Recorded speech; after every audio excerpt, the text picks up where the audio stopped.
yourselves ready now because we're just about ready to light the wick on this show and get it going.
Looking a little ordinary? Is it lacking something awesome? Well, head out to your local liquor store and pick up something extraordinary. Grab a bottle of Old Humble Straight Whiskey or Old Humble Special Reserve. They're clean, smooth, easy drinking whiskeys that taste the way whiskey should taste. From humble beginnings to an extraordinary finish, Old Humble whiskeys are what your bar needs today. Walk tall, be awesome, and drink humble. Old Humble Straight Whiskey and Old Humble Special Reserve.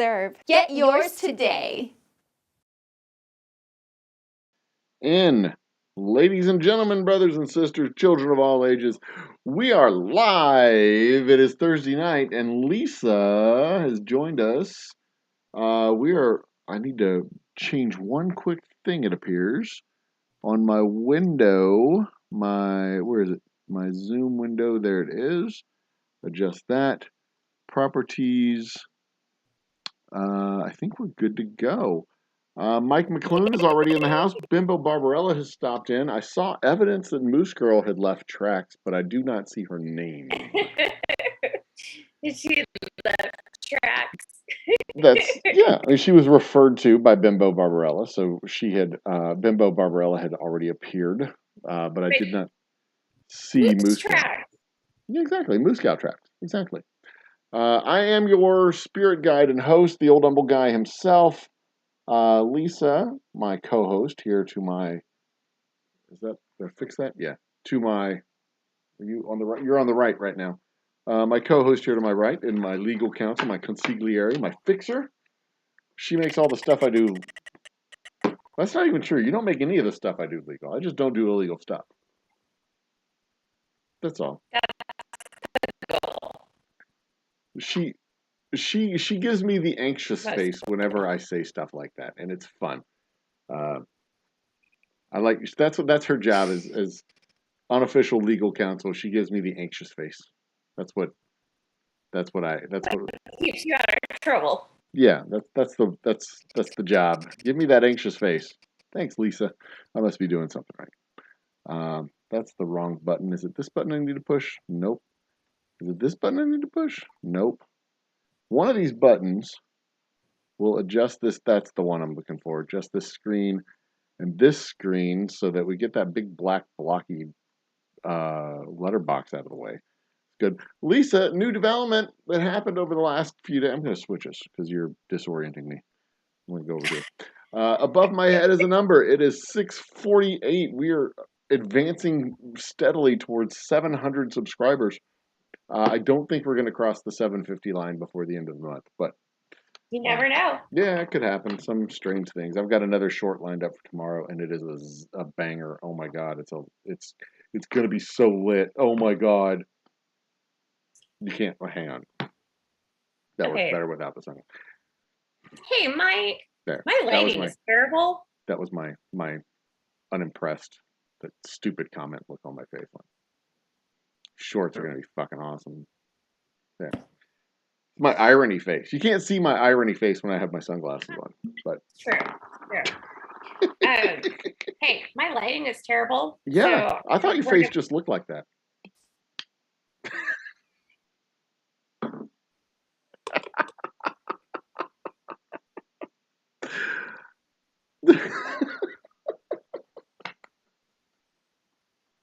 This is me. Trying not to say the F word.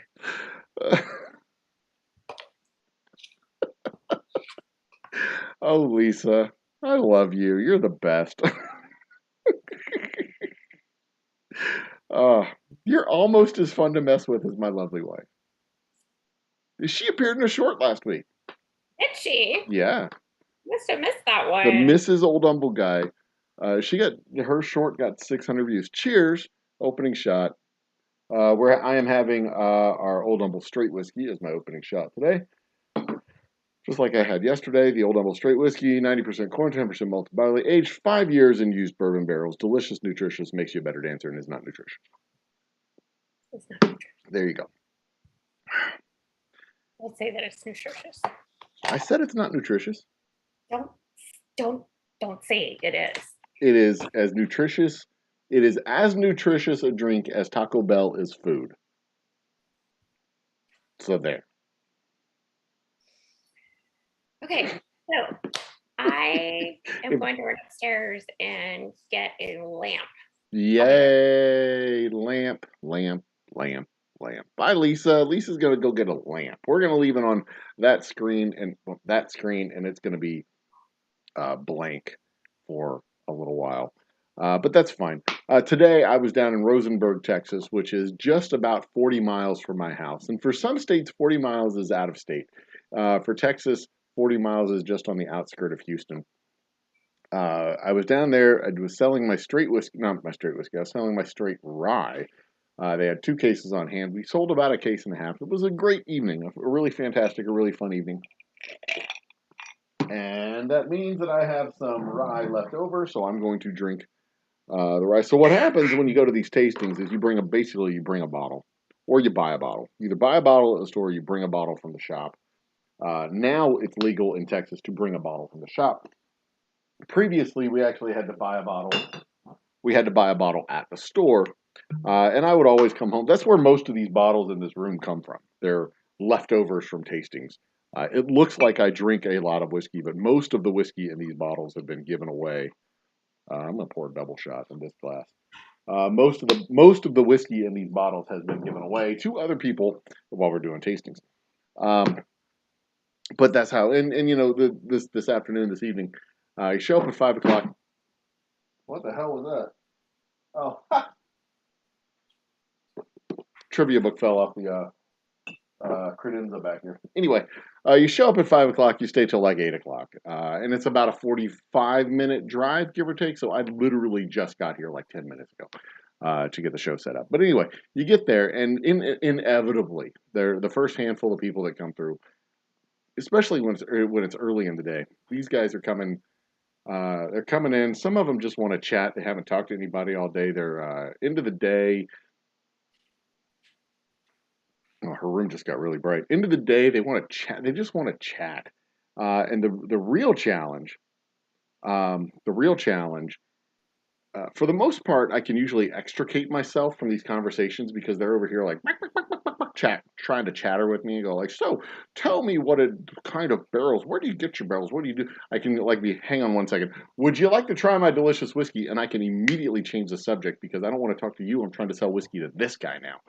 You can keep talking at me, but I want to sell whiskey to this person. But the challenge comes like right at 5 o'clock. On the outskirts of town, when you're in the outskirts of Houston, the suburbs of Houston, the outer rings around Houston, nobody's in the stores. Nobody's in the stores at 5 o'clock, right? So like it takes 30 minutes to get from downtown to the suburbs on a good day But Right. on traffic at 5 o'clock, you're talking an hour. So people don't normally like show up in droves until at least 5:30.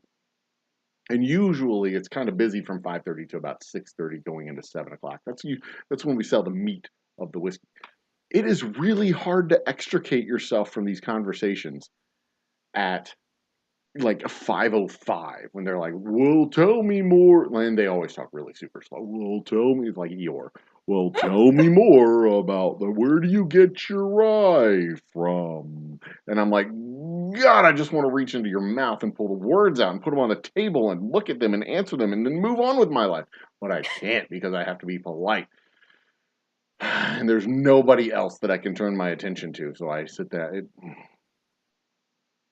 So frustrating. I love it. I really do enjoy talking to the people and talking about the whiskey and talking about the process and stuff that we go through. But I can't talk. Slow talkers really just drive me up a damn wall. This like you've got things to do and I've got things to do but I can't do them because my things to do are for the next person to come in and I am trapped by the barrel and my whiskey and you're slow talking and I'm just sitting there behind my barrel just praying like please somebody anybody come in please. Anyway. So And usually I have like on my way back from the stores, like time to decompress and relax, but I've been in the car for an hour. I haven't really had time to decompress and relax. I'll sit on my chair and I'll sit down and I'll have myself a drink and I'll be like, okay, let's go be with the family. Or, talk to more humans, do whatever. Like just like I sat out in my car before I came in here for like 10 minutes, but I was listening to I was listening to NPR, I was listening to the news. Because there's this thing going on in the news about, a riot and insurrection and like this treason thing. This is kind of crimes and stuff. It's hilarious. A ribald comedy of just fun mayhem and mishaps. It's just hilarious. You should really check it out when season 2 starts. Which will hopefully be the trials, but we'll see. Anyway, but that's how I was decompressing. What's up, Lisa? What's up?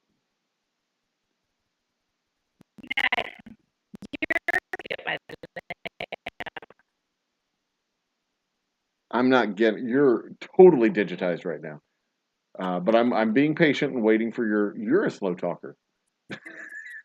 What was that again, Lisa? What's up? Oh, I see a question. You're telling me about the question from Bimbo. God. Oh, I see a question. You're telling me about.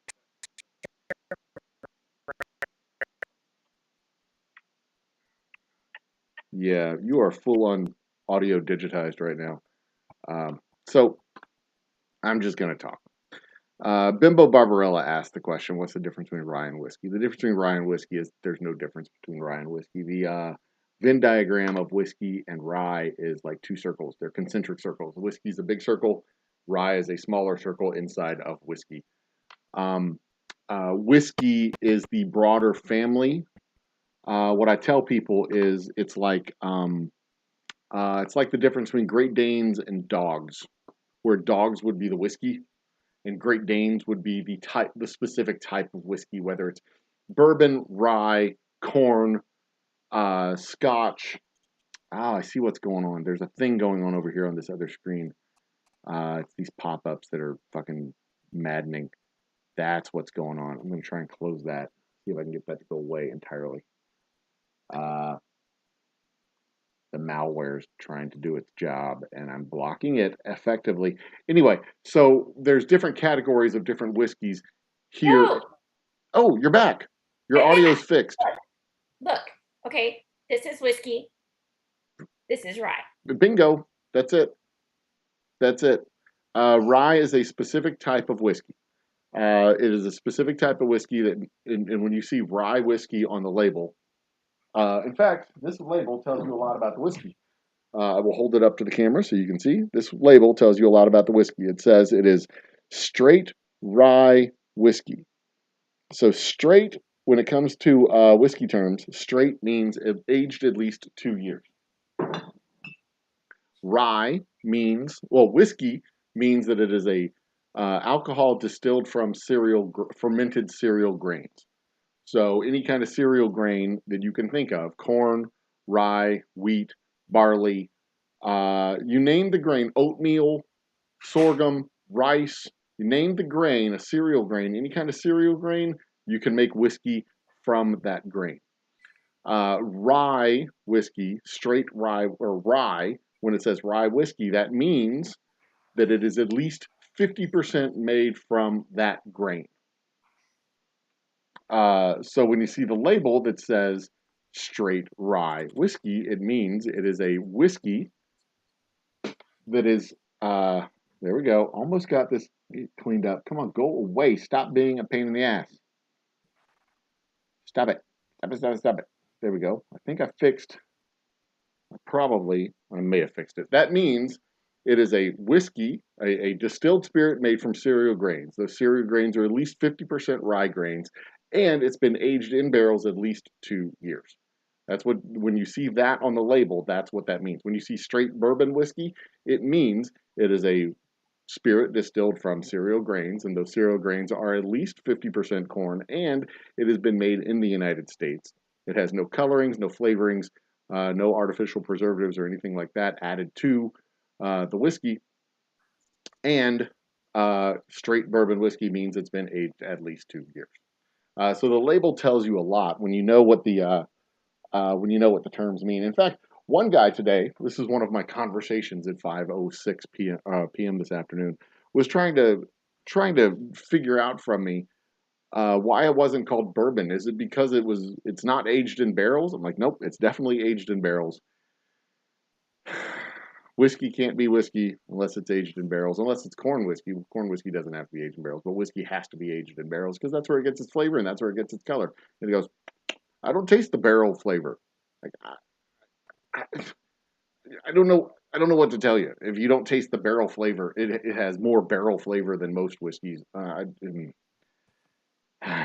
He didn't buy a bottle, so it was a great conversation to have with that kind fellow. It was fun.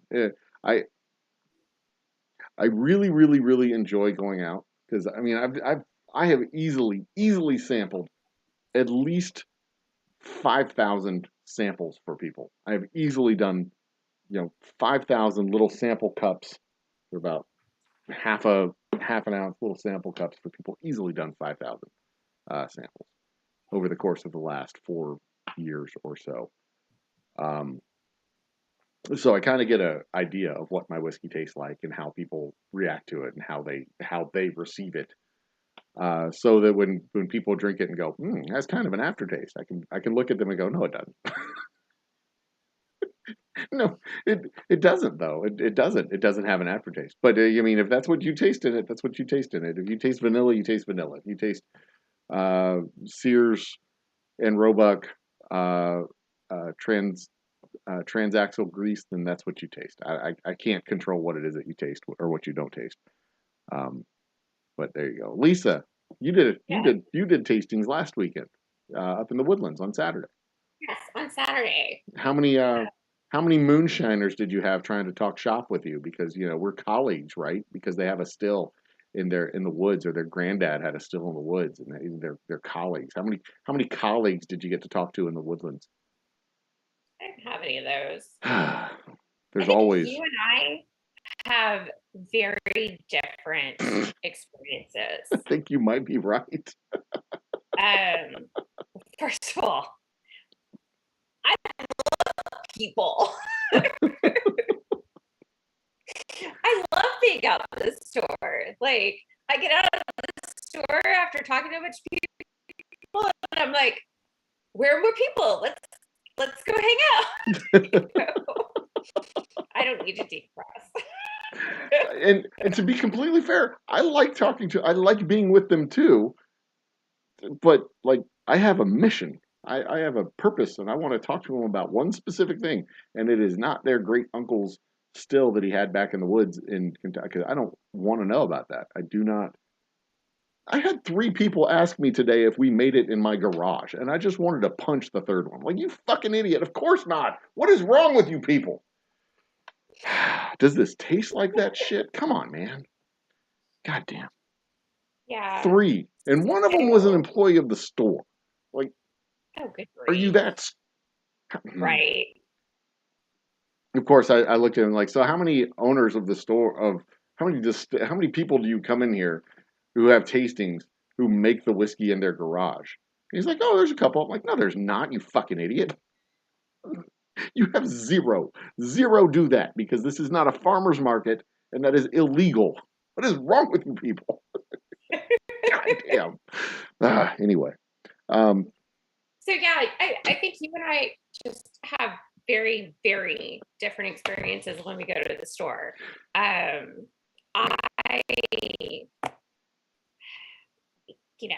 will tell them, try my delicious whiskey, and they're looking at me like, what? Your whiskey? Like, yeah, I know. That is a common reaction. Yeah, it's like, it's yours? Yep. Yeah, that's a great way to hook them too. I love it. I love doing it. Like, would you like to try my whiskey? And they're like, your whiskey? I'm like, yes. Come closer. And then I start doing the Jedi mind trick and start drawing them in from around the store. But I mean, I had some really great conversations with people. And what? No, Bimbo says, I thought you made it in the bathtub. You can't make whiskey in a bathtub. That's gin. Anyway. And I'm engaging with people as they're coming in and as they're leaving the store, because I was able to set up right in front of. Yeah, that's where the Woodlands gets you set up, right there in front of the door. Yeah. Yeah, and that's really nice. I mean,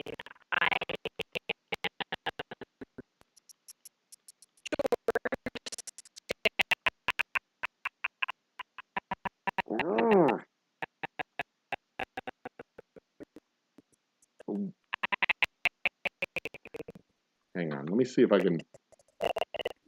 in trying my whiskey, like, really? All right, your audio is giving us serious issues. Lisa, just so you know, your audio is giving us serious issues, and it's something with the rendering. I'm looking at my my data over here in the stream performance. The stream is okay. It's something going through Zoom, I think, that is causing the issue, and your audio is getting choppy and cut up. But I am working on a couple of knobs over here. See if that didn't sound right. I'm not working on a couple of knobs. I'm working through a couple of dials to see if I can correct that. But I think it's just the system resources that are being stupid over here. But I'm trying to fix the problem. I am trying to address the problem, ladies and gentlemen. But if I close that screen and mute some other stuff, it might work. Fingers crossed. That Woodland store is a really good store. I really do like that store. They get you set up in a really good spot. They really get you in a good place, and the staff is really good staff too. I like those guys. They are very good staff. They were, if they asked some questions, they were just genuinely nice to me. They acted like they were happy I was there, and I wasn't a nuisance or anything, and I really enjoyed working with them for 3 hours. Yeah. And I don't think it's the first time I've been in that store. I'm pretty sure that store was resupplied after the last time I sold them out, so I'm pretty sure this is the second go through of pushing that product. So it was yeah, they're good guys. They're a good store. They're good guys. And they told me the store was slow on Saturday night, and I don't know what's going on. So. And you still knocked it out of the park. You did great. So there you go. And I had a great night on Saturday night too. I got to go see the Astros. So See, we could have traded. we could I have. could have gone to see the Astros. We could have, but that would have been and terrible. You could have gone to the Yeah, that would have just been bad. Nobody Why? nobody would have had a good time if I had gone to the store and you'd gone to the Astros game. Oh, everybody would have had a good time. No. They like me. No, nobody would have had a good time. It would have been terrible. Although I think I could have done the Astros game and then gone to the Woodlands because you started at 5. I might have been able to do both and still sell the store out entirely, just showing up at 7 o'clock and only working for an hour. Whatever. Although I went back to my mom's house and drank heavily for the rest of the night. So it worked out well for everybody. Yeah, it really did. So a couple of my Lindy Hop friends showed up with their baby. No kidding. Yeah. They live out in the Woodlands, and I posted on Facebook that I was, up there doing a tasting, and they messaged me and they're like, "You were there?" I'm like, "Yeah, I'm here. Come see me." So I get to meet the baby, and they're like, "Yeah, bring a toddler to a liquor store. We're parents of the year." I'm like, you're in my book. I brought my son to a bar after an Astros game when he was just a baby. So, he was like 6 months old. I took him to his first Astros game, and we went to a bar because that's where I parked my car outside of the brewery tap. And we went to the brewery tap with my kid, and I had a beer. And, like Father of the Year, I had a beer, threw him in the car, and we went home. Yeah.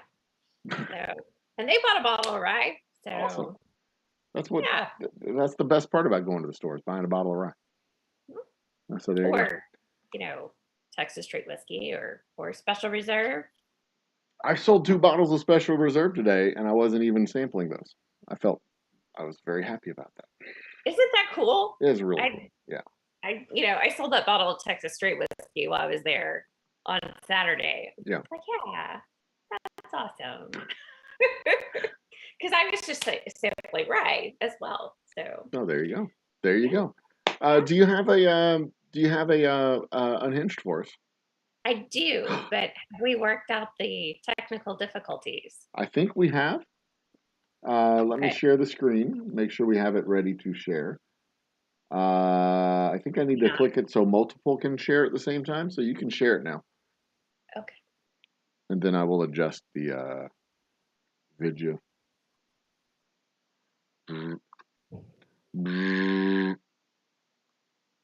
Fingers crossed that this works, ladies and gents. And then we'll do trivia. So a little unhinged, a little trivia, a little.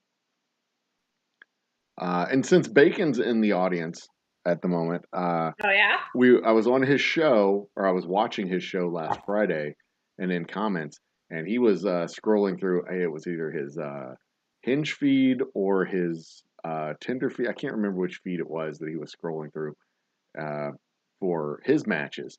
And the suggestion came from the Peanut Gallery that he should send the link, just PM the link to one of his matches and get her on the show and do a live interview with one of these people. And I was thinking, that's a great idea, Lisa. We should do that with one of your matches and just, give him a trial by fire, bring him on the show, see if he survives. Right. That's probably an accurate description with you and this group. It'd be like your first date is visiting the family for Thanksgiving. Right. But it's not the family. It's like all of your stupid friends from the internet. My friends from the internet are not stupid. Oh, these knobs over here in chat. What are you talking about? Can they hear me? They can't see me. It's somebody else talking. Don't mind me, guys. I love you guys in chat. I really do. All right, let's get on with it, Lisa, before I alienate my entire fan base. Right? Hey. Matt's here? Maddie's here. We got Matt. We got Bacon. I've seen Bimbo in chat. Who else have I seen in chat? I saw one more. Oh, Matt McClune. I've seen him in chat there. Yeah. So yeah, we got like the whole gang's here. Yeah. It's just Nightbot. Nightbot just chatting with us. That's all. I'm sad. There is still no tuna. Wait, YouTube purged bacon? What? That's not. Did that happen? I gotta go make sure I'm still. Yeah, we're good. Okay, never mind. Anyway, He said he fixed it. yeah. All right. So give us the rundown of the weirdos. Hold on. Hold on 1 second. Hang on. I've Okay. got us. You're back. What's up? So Mhm. we only present 5 candidates a week. Yes.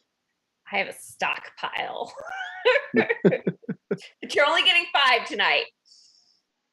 So yes, the July 21st, 2022 edition of Lisa's Unhinged Chronicles.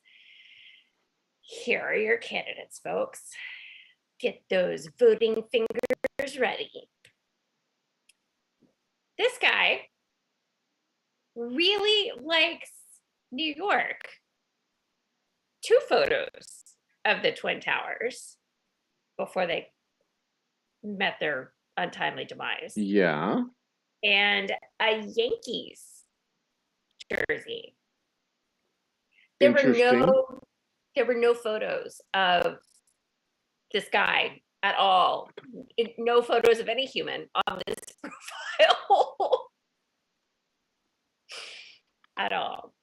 So, and he in Spanish, he basically says that he says what he thinks and he doesn't think that he's a liar.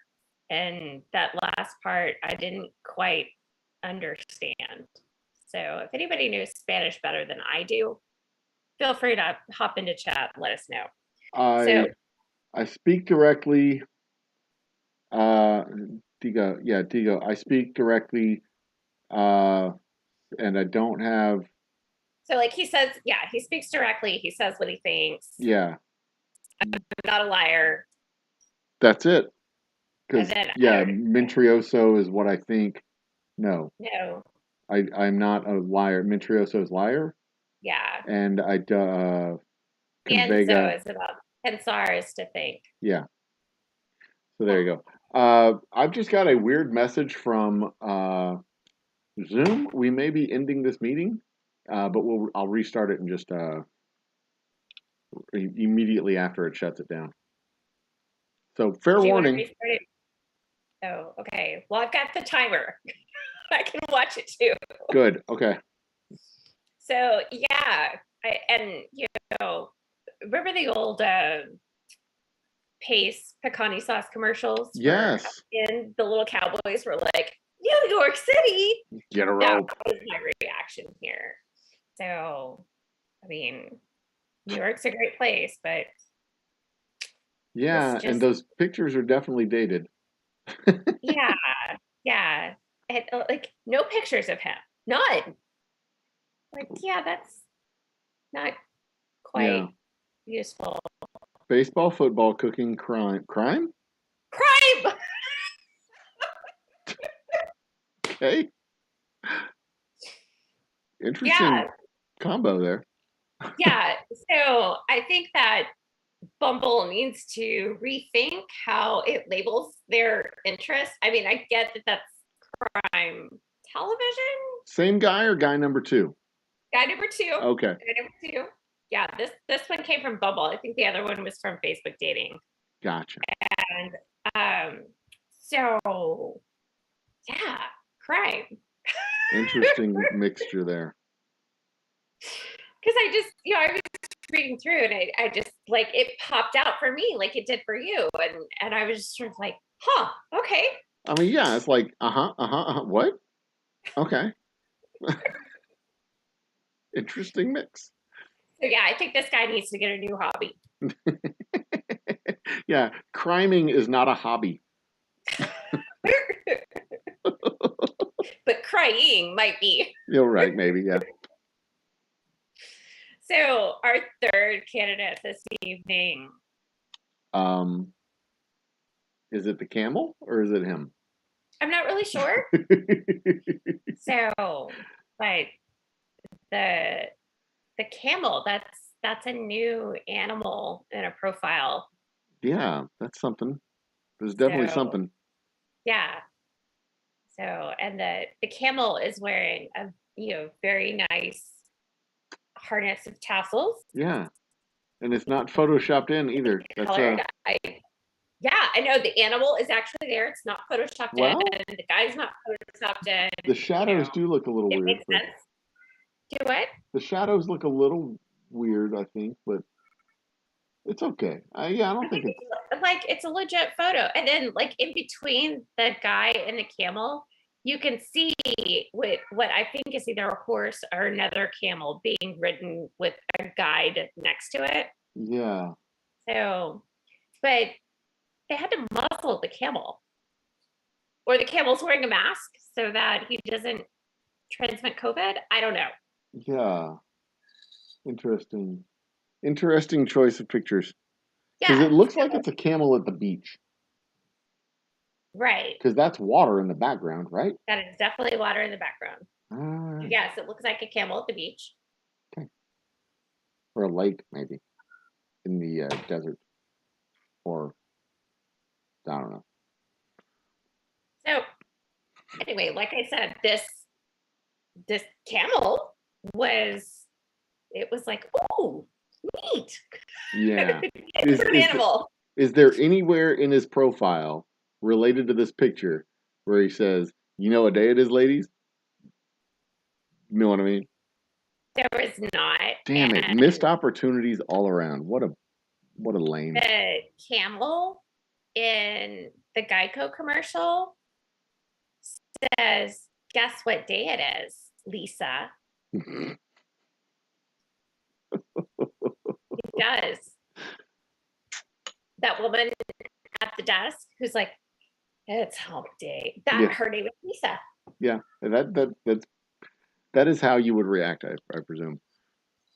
In my mind's imagination, which is the only imagination that I have, I guess, technically. Because that camel is probably a lot like you. Mike.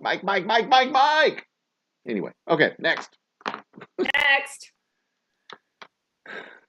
He looks like a drug dealer. Pablo Escobar. He's a kingpin. That is his job. I am a kingpin. This is the entire profile. What? That's it. His picture is a screenshot off of, not even like a picture off of his phone. It's a screenshot of, Jesus Christ. Right. It's a blurry photo, and all it has is his name, age, and that he's located in New Territory, Texas. He couldn't even take a picture of himself? I guess not. Man. But this guy, I call him participation trophy. So this is probably the most sparse profile I've ever seen. Well, if you don't give them any information, they can't be disappointed. I guess. All right. Vanessa Kitty and Easy Street with Jen have both joined the chat. Hey, welcome, ladies. Glad to have you. So, this is me. You want it. Okay, so our last candidate, I obscured the rest of his face because you need to see his eyes. That is not the same eyes as the eye on the right side of his profile pic. His eyes are brown. Yeah. That other eye is blue. Yeah. Yeah. That is not his eye. Right. So I also did not black out his name because you need to say that in his bio. He says, "My name is Zach." Albatina? What? Yeah. He's all over the map with this. He's got at least three eyes, because that's not his eye. Most of my work is Beaumont, Port Arthur, and Orange County. So, dude, I would like to point out that He could have just said Orange County. Yeah, I mean, that's all in Orange County. Like, but Port Arthur are. And nobody cares where you work, dude. Just work, like, people. I know. So I kind of feel like I should like starting a business of singles match app consultant, like profile consultant, would be a very lucrative business because these people are bad at it. They are. And I am totally open to that business venture. God dang. I don't even do it. And I can like look at your like, dude, you're bad at this. Let's fix you. Let's fix you. Like this is terrible. Okay. What do you So with the less than a minute that we have. Yes. We've got tell you what I'm gonna do. We're gonna show this screen. I'm gonna cut end the meeting and restart it so that we can come back right to this. Okay. All right, let's go to the ad twins real quick and we'll be right back. Is your bar looking a little ordinary? Is it lacking something awesome? Well, head out to your local liquor store and pick up something extraordinary. Grab a bottle of Old Humble Straight Whiskey or Old Humble Special Reserve. They're clean, smooth, easy drinking whiskeys that taste the way whiskey should taste. From humble beginnings to an extraordinary finish, Old Humble whiskeys are what your bar needs today. Walk tall, be awesome, and drink humble. Old Humble Straight Whiskey and Old Humble Special Reserve. Get yours today.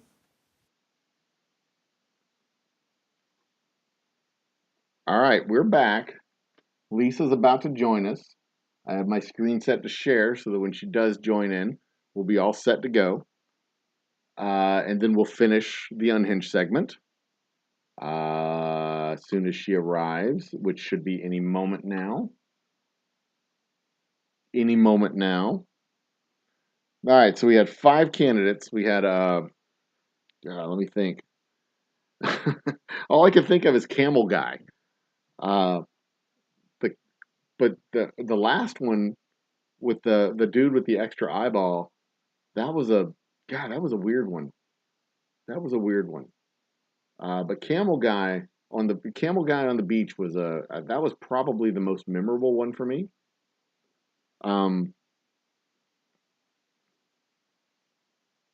The whole eye thing, yeah. Bacon says number 5 with the whole eye thing. Yeah, that was weird. Eye guy that was a weird one. That almost did seem like a troll bot profile. It seemed weird. I'm looking. So just so y'all know, my camera is right here, but like my monitor screen is right here, and I'm watching that screen because that's going to tell me when Lisa shows up. And looky there, Lisa just showed up. There she goes. There she's on the right side now. So far it looks like number 5 is getting the votes, getting the love. Ms. Lisa. For good reason. But they do agree. It does look like the also the agreement is that number 5 seems to be a fake profile, some kind of weird scammer profile.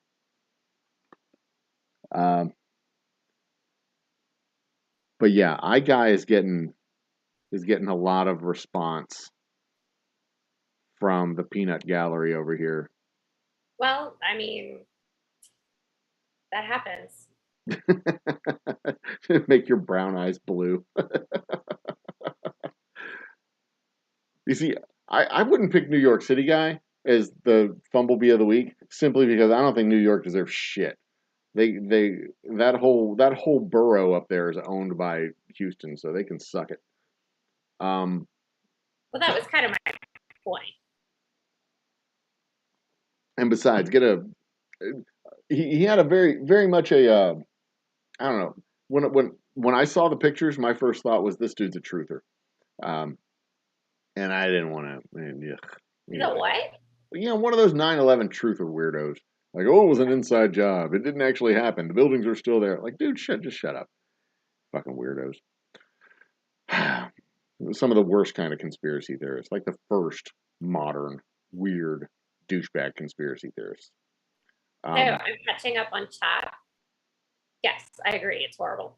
but I'm catching up on chat, and Maddie made some comment about me taking notes. I was drawing this score chart trivia. Like, don't talk to weirdos at tasting. Yeah, exactly. Don't talk to weirdos at tasting events. Very good, Lisa. What else? Extricate from conversations. By the way, extricating yourself from a conversation is a skill that I admire in tasters when I see them at stores. And there's a lot of the female variety of tasters that do not know how to extricate themselves out of conversations with weird, creepy guys. And I feel sorry for them sometimes, but sometimes I'm like, that's fine, because you can occupy that weirdo and I'll sell the shit out of my whiskey and then I'll come and help. Because I kind of feel like their dad, because I really am old enough to be their dad most of the time. And I kind of want to go over there. Like, do you need to use the bathroom, Brittany? And she's like, yes. Like, just go on. I'll watch your stuff. And then that's how they get out of the conversations with the weirdos that are trying to pass them their card. But sometimes I'm just like, you know what? Occupy yourself with that dumb, and I'm just gonna pick off a couple of people here and sell some whiskey. That's right. Yeah. Learn how to extricate yourself from a conversation, kids. That's a very important skill to have, because if some weirdo is talking to you at a bar, you really need to be able to look up and go, Sarah, and go off and talk to Sarah. And like, no matter who you go talk to, she's going to acknowledge her name is Sarah, and she's going to talk to you and help you get out of that conversation. Pro tip from your dad to you: learn that lesson, kids. Anyway, okay, back to the Bumblebee of the week. Sorry, fun tangent. We'll talk about that later. So, crime guy is number B. Number B. He definitely needs to get a new hobby, because committing crimes is not a good hobby to have. No, I mean, what's wrong with you, Bumble? What is wrong with you? My interests are baseball, football, crime, cooking, and foods. Foodie is an interest of mine.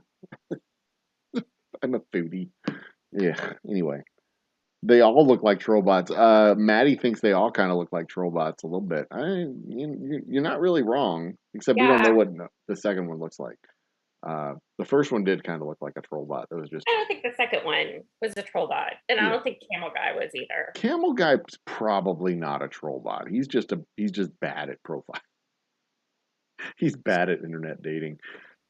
I didn't think it was that bad. I mean, it's a unique photo. I mean, I haven't seen a photo of a guy with camel on these websites yet. So that's why he got included, was simply because it was something that I had not seen. It wasn't. Yeah, it's a jarring admission that, on weekends I like to play a little pickup football and then go hold up the bodega. Right? Oh, goodness. So, I did the card was about something suiting him, but like it didn't all make sense to me. But yeah. Easy Street with Jen says that she usually just yells out that she has an extra toe and no belly button when the creepy guys are talking to her. That's fucking hilarious. Anyway. Okay. So let's get a consensus. Who's the Fumblebee of the week? At least Maddie seems to think the Camel Guy is photoshopped into. And I mean, the shadows on the camel did kind of look a little weird. I mean, I'll allow it, but it looked weird. It did. Because his shadow was going back and the camel shadow was kind of going down. It looked weird. Go to Camel Guy. Let's take a look at Camel Guy's picture. All right, so looking at Camel Guy here, like you see, the light, the shadow for. If you just look at his shadow as it falls behind him, it goes back and to the right, right? But then you look at Camel's shadow, and it really looks like the shadow's coming from directly overhead. It does not look like it's going back and to the right. You see that? It is. Because that shadow is of the camel's head. Yeah, but look at the legs. there's a shadow like directly down, while his shadow doesn't go directly down. Like, okay, so camels have this really long neck. oh yeah, I get that. It's much longer than ours. So the camel's head is actually further out. Okay, I see what you're saying. It's that flattened 2D perspective that we get. That camel's head is actually much further forward than we're giving him credit for. And that's not a leg shadow, that's his head shadow, and that's not directly down. That is back and to the right. It just, because it's a flattened picture in 2 dimensions, we don't see that. Okay, I can buy that. I can buy it. Here. Yeah, Lazy Nate just popped in. 2 pics and an alternate background is what he says. I mean, without digging too deep into the picture, I don't. I see that it could look. I mean, it looks like it could be suspicious, but it without actually digging into it and seeing like the edges of the superimposed pictures, I could not say for sure. So it really does look weird a little. To my eyes, it looks weird, but I think you're right. I think it's the trick of the camera being 2 dimensions, the picture being 2 dimensions of a 3-dimensional picture, and we're not seeing the depth of the neck. I think that might be that very very much might be the case. So I'll allow it, but he's still not the weirdest of the 3. I think I'm gonna take the consensus with everybody else and go with the final Trollbot guy. Letter E, Bumblebee number E. Well, we're still looking at the camel. Somebody mentioned that the mask is probably on the camel because camel spit. Right, camel spit. Yeah, yeah. But yeah, so, this dude is just like, here are some places near Houston, and my eye. Whatever, weirdo. Like doing another Kennedy, back and to the right, back to the right. No. Yeah, that's cultural reference from the 90s. Thank you, Nate.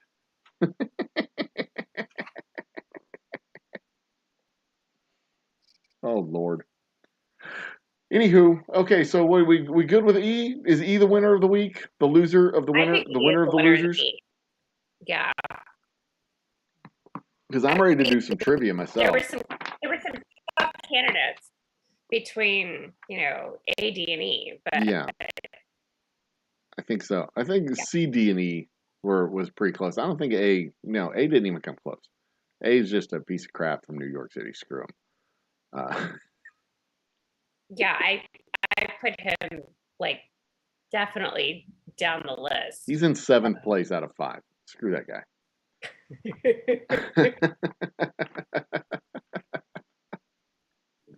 The Astros are, I think, 9-2. They swept the Yankees today, by the way. Woohoo! In a doubleheader, they swept the Yankees because the Yankees are trash.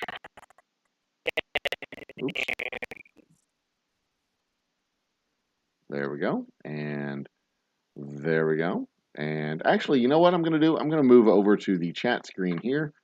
And I'm going to put us up against the wall here. Boink. Move me up there. Move you down there. I think we're all situated and ready for trivia. Ladies and gentlemen, brothers and sisters, children of all ages, I hold in my hot little hands here today's trivia questions. As always, we have 6 rounds. The last round is worth double the points. Each round has 9 questions. I will ask each question twice, and I will ask each question in a steady, measured tone so you can hear the entire question, giving you plenty of time to type in the answer for all 9 questions. You will type in the answer for all 9 questions on a single chat line, and then you will hit enter at the end of the 9th question and put all 9 of your answers there in a single comment, so that numbered, by the way, so that we can know which answer belongs to which question. And then we will, I will read the answers and we will tally up, or Lisa will tally up the points. And we will give points to those who deserve them. And for those who do not deserve points, may God have mercy on your soul. We don't give points. I give points. Well, there you go. All names have to be first and last name unless it's understood to be a single name like Cher or Madonna or Gandhi. Because that's what it says. You don't have to like it, but that's what it says. Finally, what else is there? The final round, round 6, is worth 2 points for each question. That's it. What is this round? 1, 2, round number 5 is a matching round. When I will say a TV show, you will give it spin-off. Ooh, that's going to be a shit show. Because, we don't do spin-offs anymore. I guess we did one spin-off, in the 90s, where we did Friends and Joey. Joey was a spin-off of Friends, so I guess it's possible that it's not going to be a complete... Not in the 90s. Yeah, that's right. It was in the 2000s, wasn't it? Yeah. Friends went past the 90s. I forgot about that. Okay, so we're getting serious digitization working, serious drop frames going on. I am waiting for this to resolve itself. And then we will move on with the show. I don't know if it's just audio or video or if it's audio as well. It looks like it's just video, not audio. So we're good. We're good to go. You can hear me. You don't have to see me. We're fine. But I'm going to do one thing real quick. I'm going to turn off my camera. You can still hear my voice. And I will turn my camera back on and see if that resolves the problem. I've switched from Chrome to Firefox, and it doesn't seem to be solving the problem of what my stupid computer is doing. I'm just going to have to take my computer into the shop and have them scrub malware off of it, because I really do think that's what's going on. Something's going on in the background. Anywho, are we ready? Trivia? Ready, Lisa?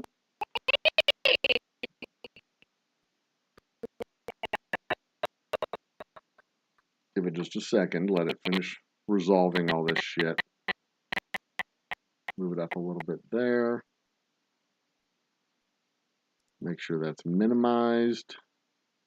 Everything should be good. Close that. I bet I know what's going on, but we'll see. I just need to get a hell yeah from the congregation, and then we will move along. Lisa's vanished. This over here.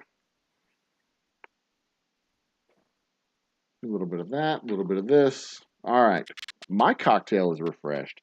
If you need your cocktail to be refreshed, you need to get that done right now.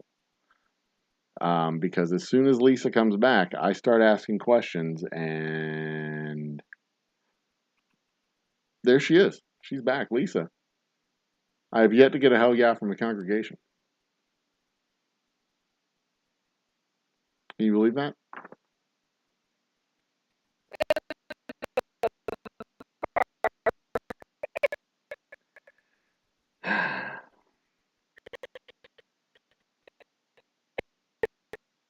Low system resources again. There's the hell yeah from Easy Street with Jen. Hot damn, let's go. Past the bacon and gravy. Let's go. All right, round 1, general knowledge. Round 1, general knowledge. 9 questions. Let's go. What are the 4 sections of an orchestra? You get a half point. You get 1 point for each. What are the 4 sections of an orchestra? 4 possible points, 1 point for each correct answer. On the pH scale, is 14 alkaline or acidic? On the pH scale, is 14 alkaline or acidic? Number 3, in the NATO phonetic alphabet, what word represents the letter S? In the NATO phonetic alphabet, what word represents the letter S? And that is S as in snake. Slithery little snake. S. And snake is not the UN word, by the way. Number 4, the color pink signifies what category in Trivial Pursuit? The color pink signifies what category in Trivial Pursuit? Number 5. What type of building is designed to keep birds? What type of building is designed to keep birds? Number 6. What cable network created Rick and Morty? What cable network created Rick and Morty? Number 7. Which NBA player shot a record 28,307 field goals in regular season games? What NBA player shot a record 28,307 field goals in regular season games? Not all in one game. That would be a record. Oh, wait a minute. Number 8. What telescope was launched into space on board a space shuttle in 1990? What telescope was launched into space on board a space shuttle in 1990? And finally, question number 9. Sean Carter is the real name of which famous performer?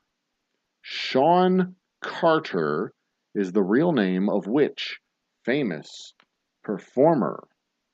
I will put 45 seconds on my stopwatch, and we will get on. Type your answers in. Finish typing your answers in. Hit enter. Post your answers in one single comment line so we can see them all listed beside your name with numbers. Number, answer, 2, answer, 3, answer, 4, answer, etc., etc., etc., etc., etc., until you get to number 9 and post the answer, and then hit enter so that we can see you answered the questions correctly or incorrectly, and then point at you and laugh, because that's what we do. I hear. See, you're all digitized again. I don't know what the fuck is going on. It's driving me absolutely nuts. Like I can't hear anything you're saying. But we got answers from Lazy Nate. We've got answers from Square. Oh, Square Table's in the house. And he gave us one answer.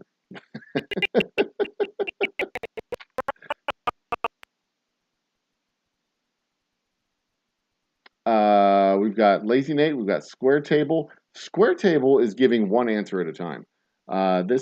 Consider this your notification. Do not do that anymore. Where are we at? I'm scrolling up to answers. It looks like Lazy Nate was the first one. I can't hear Lisa, and I'm 15 seconds behind. Lazy Nate has some constructive feedback. There it is. I see. Yeah, I couldn't hear Lisa either, Nate. But we're there. Lazy Nate he's got his first answers in. Lazy Nate is in. Oh, and Square Table can't hang out. That's unfortunate. And there's the low system. I wonder why I'm getting low resources all of a sudden. I reset everything. We'll work on that. Okay, so Lazy Nate finished his answers 8 and 9 down there. Good. Bimbo Barbarella, Easy Street with Jen. Oh, shit. We're well past 45 seconds. Let's go. Answer time. Answers. Answer to number 1. The 4 sections of an orchestra are strings, woodwind, brass, percussion. Strings, woodwind, brass, percussion. Answer to number 2, alkaline. Number 14 on the pH scale is alkaline. Number 3, NATO phonetic alphabet for S is Sierra. Sierra. Trivial Pursuit pink is entertainment. Birdhouse is an aviary. Aviary. Rick and Morty was created by Cartoon Network or Adult Swim. Cartoon Network or Adult Swim. Kareem Abdul-Jabbar was the 28,307 field goals in a regular season game. He shot a record number of field goals in games in regular season. Hubble telescope was launched in 1990 on a space shuttle, and Jay-Z is Sean Carter. Jay-Z. And that is, by the way, spelled Jay space Z, not J period Z period. And it is definitely not spelled P. Diddy or Justin Bieber.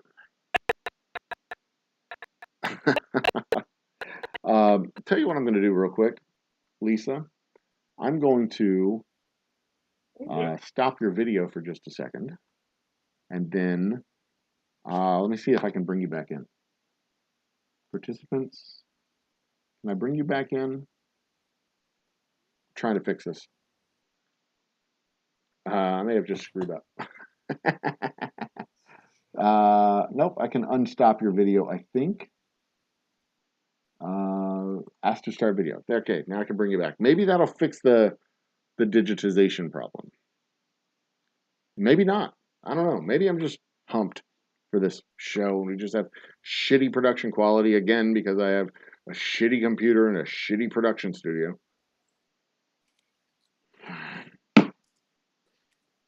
Anyway, Lisa, are you there?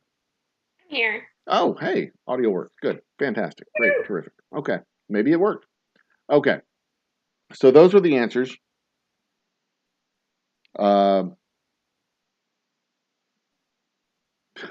Wind, wood, wood.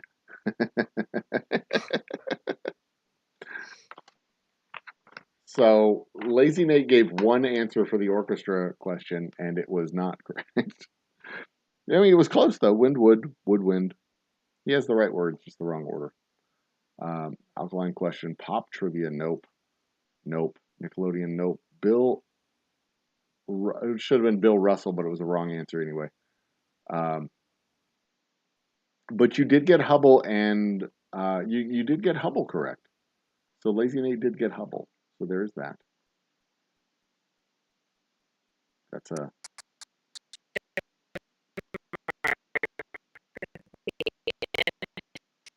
Okay, hang on a second.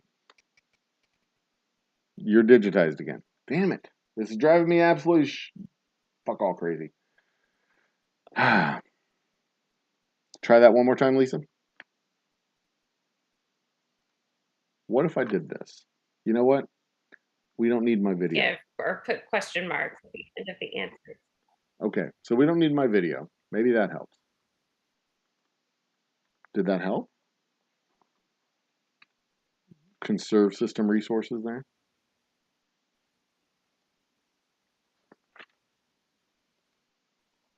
I wouldn't know because you're not talking, Lisa. Oh. So. What?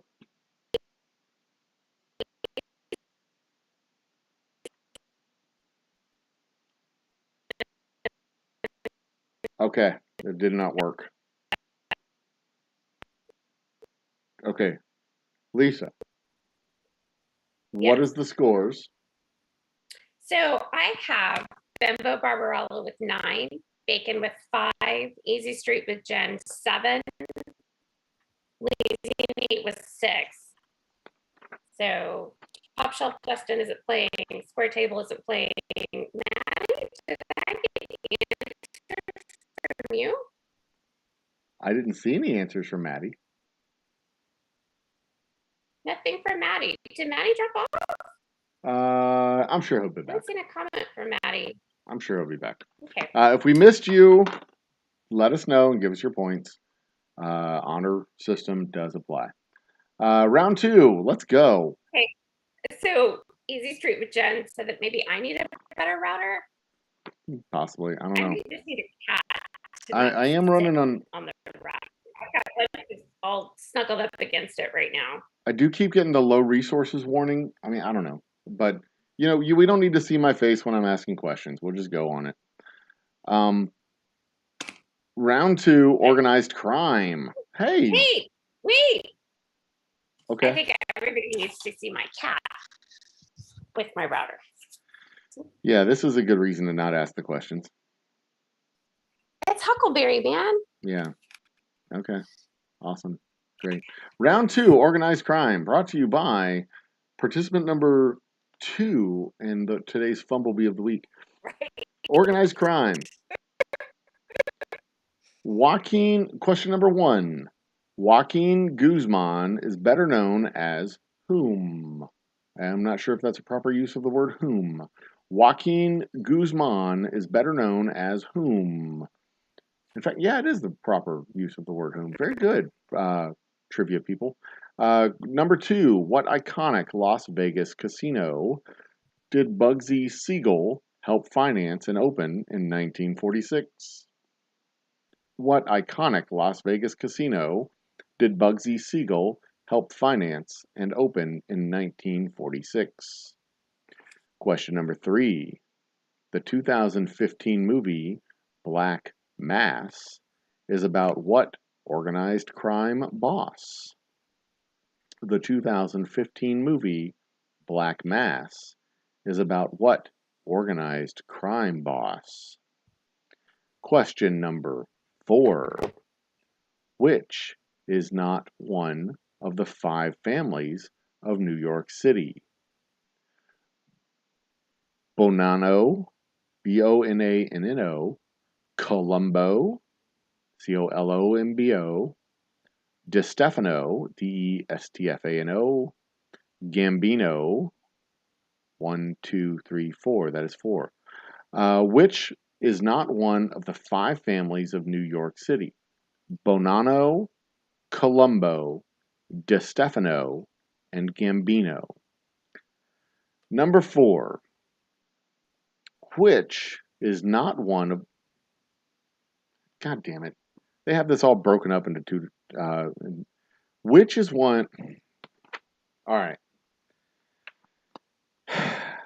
Which is not one of the 5 families of New York City? They have this broken into like 2 lines, so it's hard to follow what the hell they're talking about. Bonanno, Colombo, DeStefano, Gambino, Genovese, Lucchese, Lucche.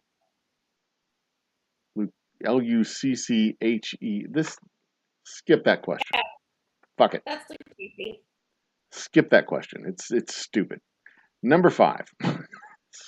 Skip 4. Got it? Okay. Number 5. What is Tony Soprano's wife's name? What is Tony Soprano's wife's name? Number 6.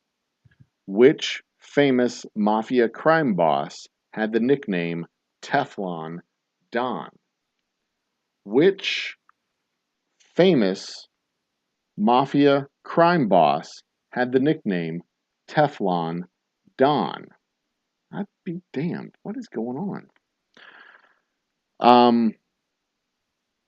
Number 7, the Japanese organized crime syndicate similar to the mafia is called what? The Japanese organized crime syndicate similar to the mafia is called what? Number 8, which movie won more Academy Awards?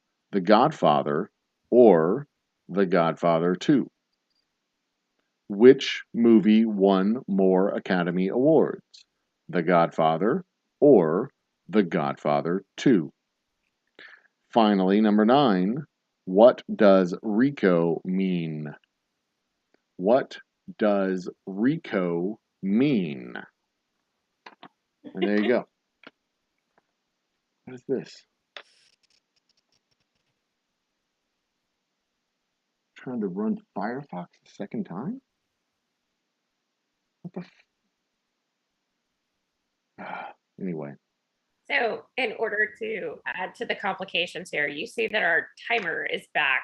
I know. I don't know what the hell is going on. It has to do with it's gotta have something to do with using Firefox this time instead of Chrome. Like a whole nother set of complications that were introduced into this process that I was not expecting.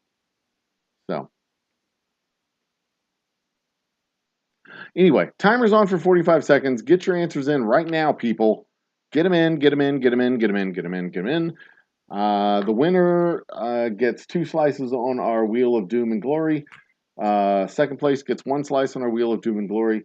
Next month, everybody who plays is going to get a slice on the Wheel of Doom and Glory, as well as your winners and second and third place slices.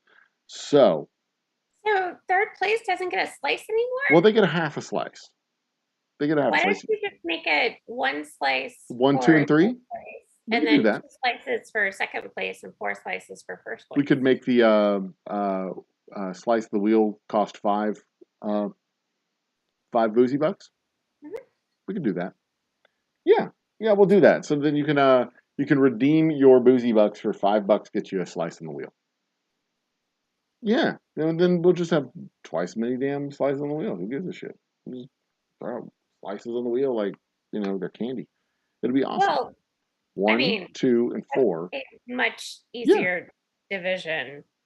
Absolutely. We'll do it that way. Yeah, and I've got the tally of people with points.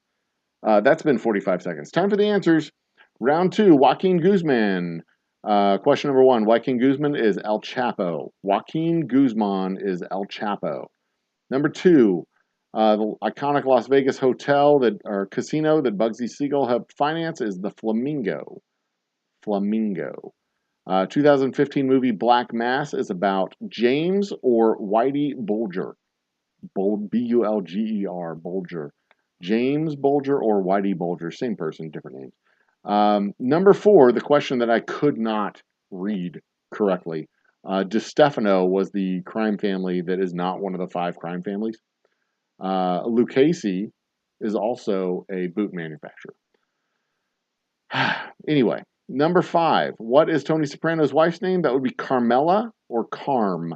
Carmela or Carm. I never watched The Sopranos, so I had no idea. Famous mafia crime boss had the nickname Teflon Don. That was John Gotti. John Gotti was the Teflon Don. That was number 6. Number 7, the Japanese mafia is known as Yakuza. Yakuza. And I know that from watching Jackie Chan movies. Number 8, and probably some Marvel movies. Oh, Archer. I definitely know that from Archer. The Godfather Part 2 won more Academy Awards than Godfather. That is the answer to number 8, Godfather Part 2.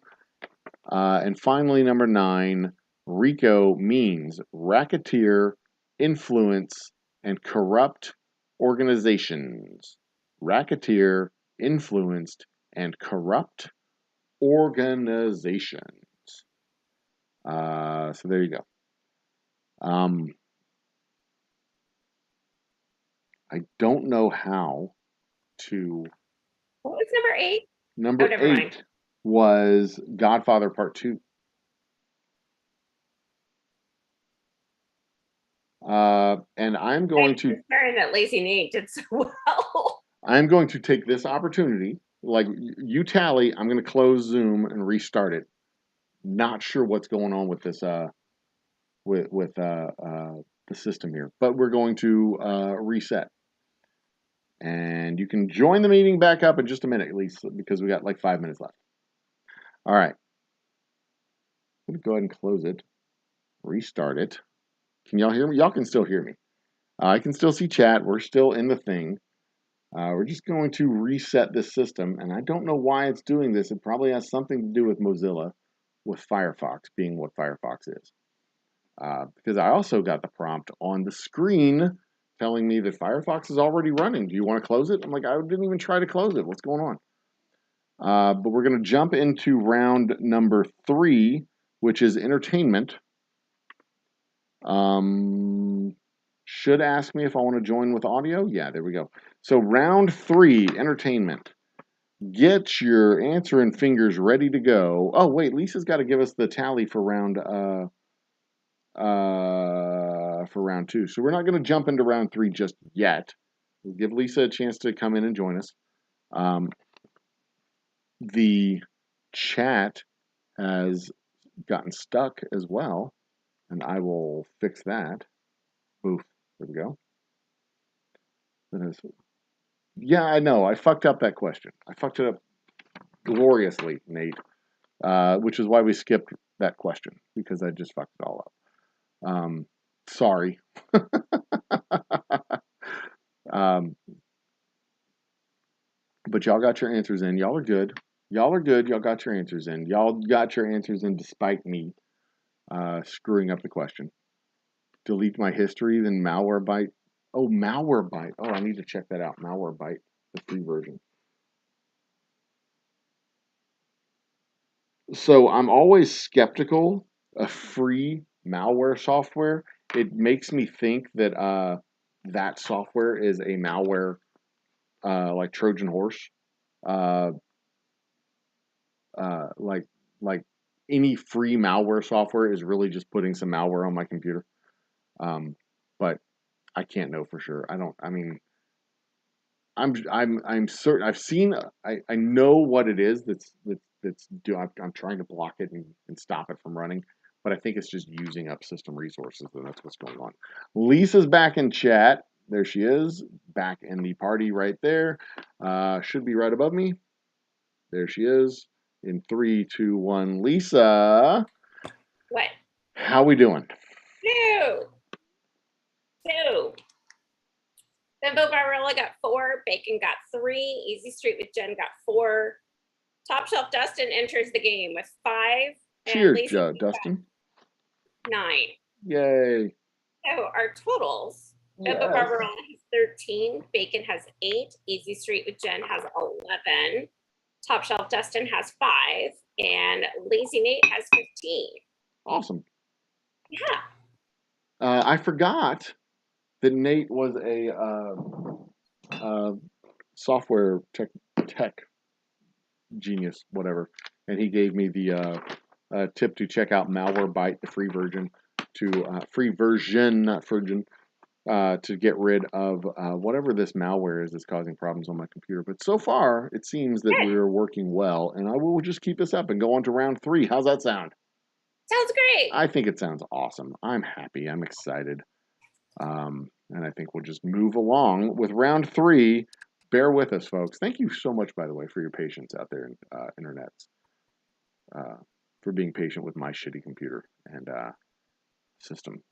Let's get this done. Are we caught up? Get chat down where it needs to be. There we go.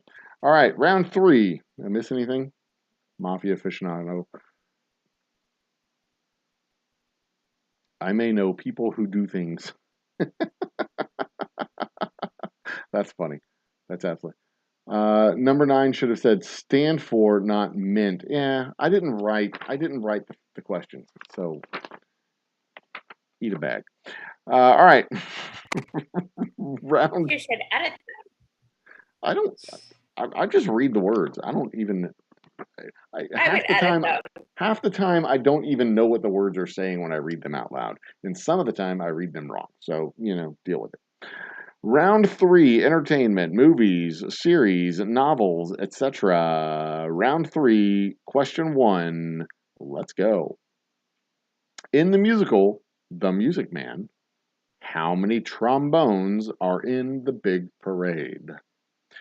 In the musical, The Music Man, how many trombones are in the big parade?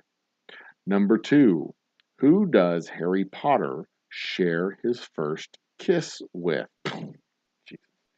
Who does Harry Potter share his first kiss with?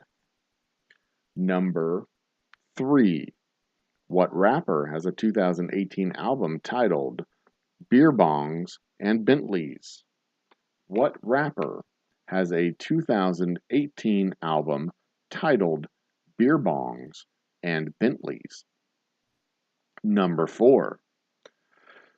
For what movie did Meryl Streep win her first Oscar? For what movie did Meryl Streep win her first Oscar? Question number 5. What instrument did Bill Clinton play on the Arsenio Hall show? What instrument did Bill Clinton play on the Arsenio Hall show? Question number 6. What is the longest running scripted primetime show in U.S. television history? What is the longest running scripted primetime show in U.S. television history? Number 7. In the 2008 movie Slumdog Millionaire, the main character was competing on the Indian version of which television game show? In the 2008 movie Slumdog Millionaire, the main character was competing on the Indian version of which television game show? Question number 8. The Great Gazoo. The Great Gazoo is an alien in what cartoon series? The Great Gazoo is an alien in what cartoon series? And finally, question number 9, the last question in round 3. Cherry O'Terry and Will Ferrell played cheerleaders at a high school in a popular SNL skit. What was their mascot? And I think it's pronounced Sherry O'Terry. And Will Ferrell played cheerleaders at a high school in a popular SNL skit. What was their mascot? All right. If you need a question repeated, say it now or forever hold your shit.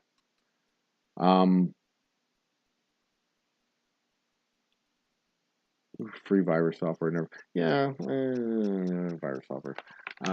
I think something probably snuck in through a game that I played on Chrome is my hunch. Something downloaded. I don't know. I'll find it. Find it and crush it. Let's put 45 seconds on the clock. There we go. I tried asking the questions slower this time. There'd be more of a pause between the first one and the second one to give people a chance to answer. I think that works. I think I did good. I used my DJ voice. As best I could. Very nice DJ voice. Ladies and gentlemen, easy listening elevator music for the next 16 and a half hours so that you can work easy. Let's go. Rick Springfield for the first song of the lineup. Uninterrupted, on a loop for the next 16 and a half hours. Rick Springfield. I can't think of a single Rick Springfield song either. God damn it. And I can only think Rick Springfield because Bimbo Barbarella mentioned Rick Springfield at the beginning of the damn chat. Way up there at the top of the chat, she mentioned Rick Springfield. And I can't think of a single Rick Springfield song. Bimbo, I blame you. It is your fault. Joe Biden. What was number 2? Who'd Harry Potter share his first kiss with? It's not Joe Biden. But that's pretty funny. All right. Answers to round 3. In the musical The Music Man, it was 76 trombones in the big parade. 76 is the answer to number 1. Cho Chang is who Harry Potter kissed first. Cho Chang. Friend Finder is the worst. Oh, Jesus. All right. Post Malone has a 2018 album titled Beer Bongs and Bentleys. Kramer versus Kramer is where Meryl Streep got her first Oscar. That's the answer to number 4, Kramer versus Kramer. Number 5 is saxophone. Bill Clinton played the saxophone on the Arsenio Hall show.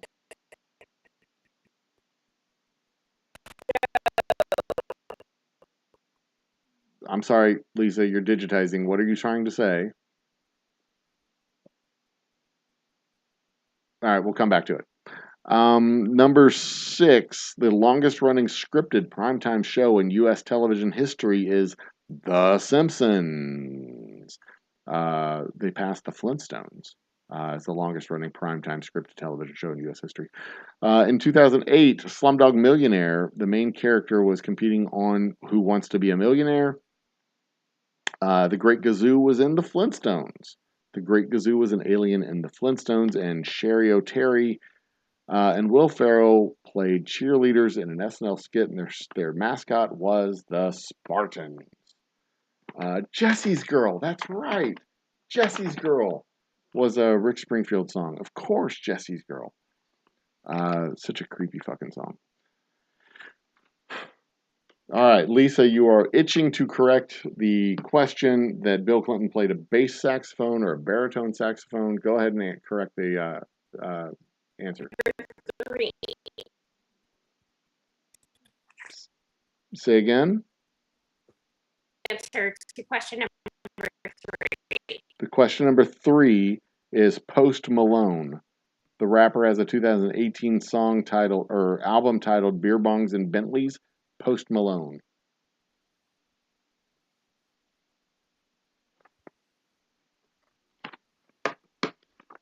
We good? You got everything? Everything you need? Are we good? The Great Gazoo. You know, that's a good question. The answer key says the Flintstones. I remember him from the Flintstones. Let me ask Google real quick. Was the Great Gazoo in Jetsons? Was the Great Gazoo? No, Google says he was just in the Flintstones. He does not say that he was in the Jetsons.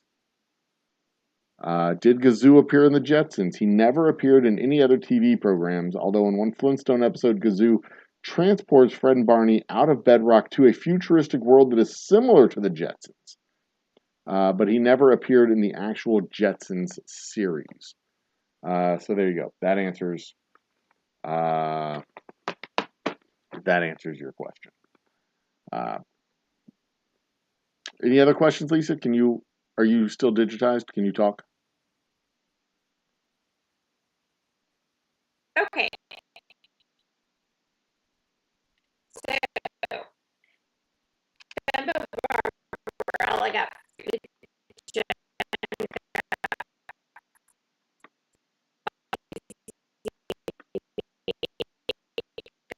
7. Start over with Bimbo Barbarella. Bembo Barbarella got 5. Bacon got 2. Easy Street with Jen got 5.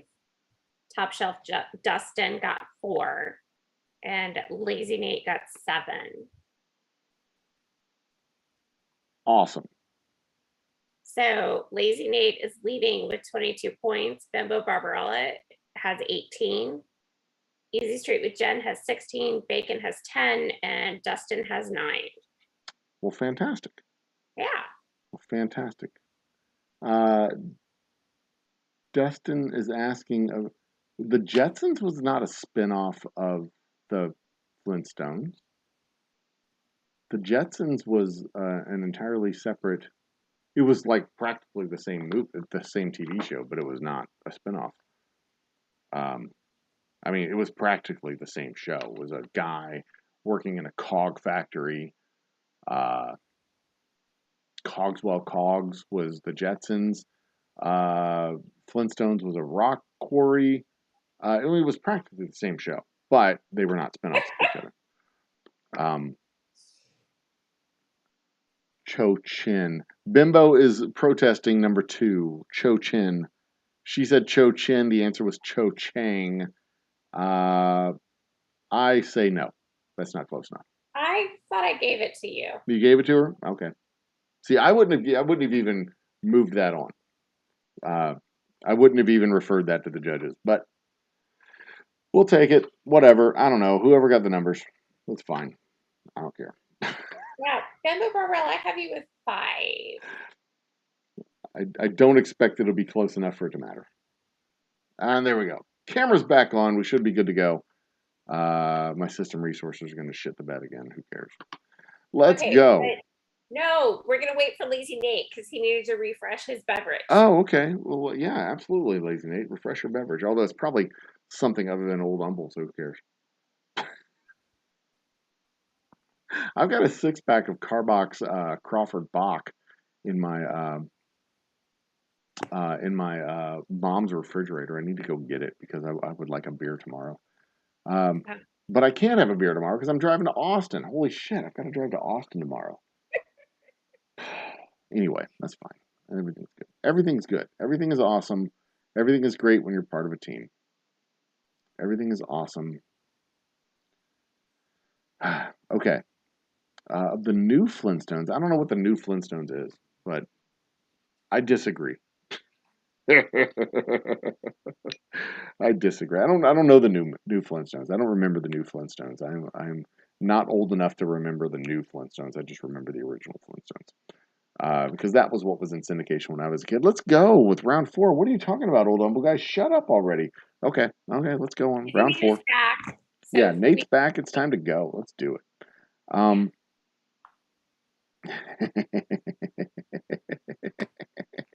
I'm being mean tonight. I'm not mean. I'm adorable and loving and just so sweet. And when you rub my belly, I make purring sounds. Round 4, question 1. Let's go. I did Google whether the Jetsons was, well, I didn't actually. No, I just Googled about Kazoo. Anyway, who cares? Round 4, history, culture, and geography. Let's go. Which of the contiguous 48 states has the longest border with Canada? Which of the contiguous 48 states has the longest border with Canada? Question number 2. The lights on the Las Vegas Strip were dimmed in 1977 as a show of respect after the death of whom? The lights on the Las Vegas Strip were dimmed in 1977 as a show of respect after the death of whom? Also proper use of the word whom. Extra points. The small republic of San Marino is completely surrounded by which larger country? The small republic of San Marino is completely surrounded by which larger country? Number 4, who wrote Dracula? Number 4, who wrote Dracula? And remember, names require first and last names, unless it's commonly accepted as a one-name person like Cher, Gandhi, I guess Jesus, probably? I don't know. Moses, that would be a one-name guy. Number 5. What year? Jesus didn't write Dracula, is my guess. He's probably into zombie books, is my hunch. Oh. Raising people from the dead. Get it? It's a joke. Catch up, people. Number 5. Number 5. What year did the U.S. celebrate its sesquicentennial? What year did the United States celebrate its sesquicentennial? See, that's the problem with this syrupy, delicious voice of mine. It even puts me to sleep. Sesquicentennial. The United States sesquicentennial. I'll give you all a chance to do some math. Think it through. And I think this is an incorrect answer. No, that's the correct answer. Number 6. In what state is Hot Springs National Park located? In what state is Hot Springs National Park located?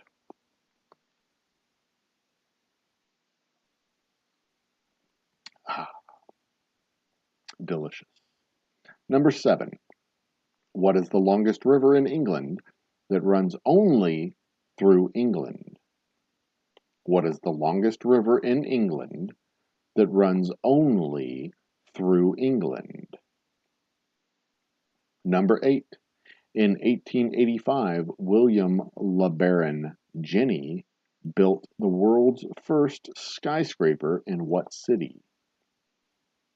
In 1885, William LeBaron Jenney built the world's first skyscraper in what city? And finally, number 9, what country did the Romans call Hibernia? What country did the Romans Call Hibernia. 45 seconds goes on the clock. Ladies and gentlemen, answer your questions right now. This round has been brought to you by Mike's Stoner's Nissan. Mike Stoner's Nissan. The only Nissan dealership where you can also get weed. Mike Stoner's Nissan on the West Loop just south of I-10. Mike Stoner's Nissan. Ask for them by name. Why? Why? Why do you do this? I just think it'd be funny people driving around in the West Loop of Houston looking for this dealership of Mike Stoner. Like, hey, have you found Mike? Where's Mike Stoner's Nissan? And they're like, I don't know what you're talking about. I think it'd be funny. That'd be hilarious. You know what's not going to be funny is a cease and desist letter from Nissan. that would be hilarious if the company Nissan descended to my stupid YouTube channel and was like, stop making up fake dealerships. I should give somebody's phone number. Ooh, I've got a phone number to give. I'm gonna look one up real quick. This dipshit prank. I have a number in my phone called Prank Caller. This is a guy who prank called me. Oh, right. So call Mike Stoner's Nissan. Call for them to see what deals they have. 512-569-1341. Call Mike Stoner's Nissan for the greatest deals in Nissans this side of the Mississippi. 512-569-1341. That's 512-569-1341. Call Mike Stoner's Nissan tonight. Please don't. No, call. seriously, please call that fucker. I have no idea who he is. He deserves to be called. Anyway, this was a guy who called me up. Let's get on with the answers. I'll tell the story of this guy in a minute. Round 4, answers. Which of the contiguous 48 states has the longest border with Canada? That is Michigan. Michigan has the longest border with Canada. That is number 1, Michigan. And apparently it's mostly water. The lights on the Vegas Strip were dimmed in 1977 after the death of Elvis. That is a one-word name, by the way. One name, Elvis. You don't have to say Elvis Presley. We know who you're talking about when you say Elvis. The small republic of San Marino is surrounded by Italy. Italy.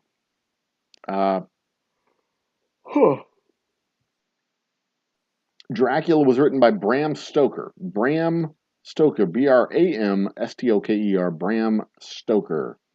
The United States sesquicentennial was in 1926.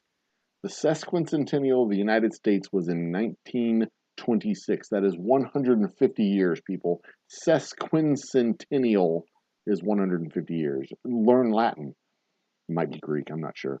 Hot Springs National Park is located in Arkansas. Hot Springs is in Arkansas. The longest river in England that only runs through England is the Thames, Thames, the Thames, if you will. The Thames River is the longest river that only runs in England. William LeBaron Jenney built the world's first skyscraper in Chicago. Chicago is the answer to number 8. And finally, Hibernia is Ireland. Hibernia is Ireland. So there you go. How we doing, Lise? We good? No. No, I've already gotten a phone call from both Nissan and whoever this prank caller was.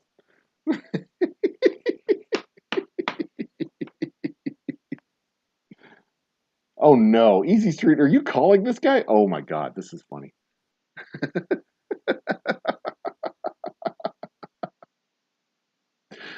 That'll serve him right.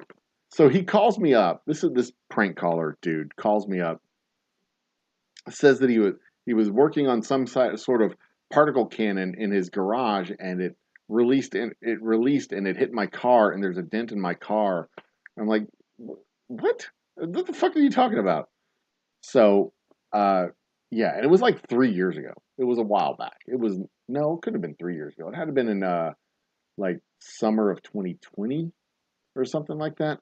So, yeah, he was just you know, he's a prank caller. He prank called me, so now I get to prank call him. What he doesn't know is that I have a YouTube channel that reaches twos and twos of people on any given night that I do a show. So I can I can unleash people on him randomly when I remember prank phone calls. Um,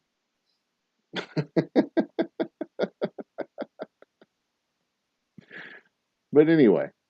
Okay, you need to check chat. I'm looking. Where you give the answers, because Lazy Nate needed 2 of them repeated. Oh, I'm sorry, Nate. 3 and 8, we give him half points, whatever. 3 was San Marino was surrounded by what country, and 8 was where was the first skyscraper built? Sorry. So Bimber Barbarella got 4, Bacon got 2, Easy Street with Jen got 4, Top Shelf Dustin got 7, and Lazy Nate got 4. Okay, so the question is, did missing 2 questions affect Lazy Nate's overall score? What is the total tally?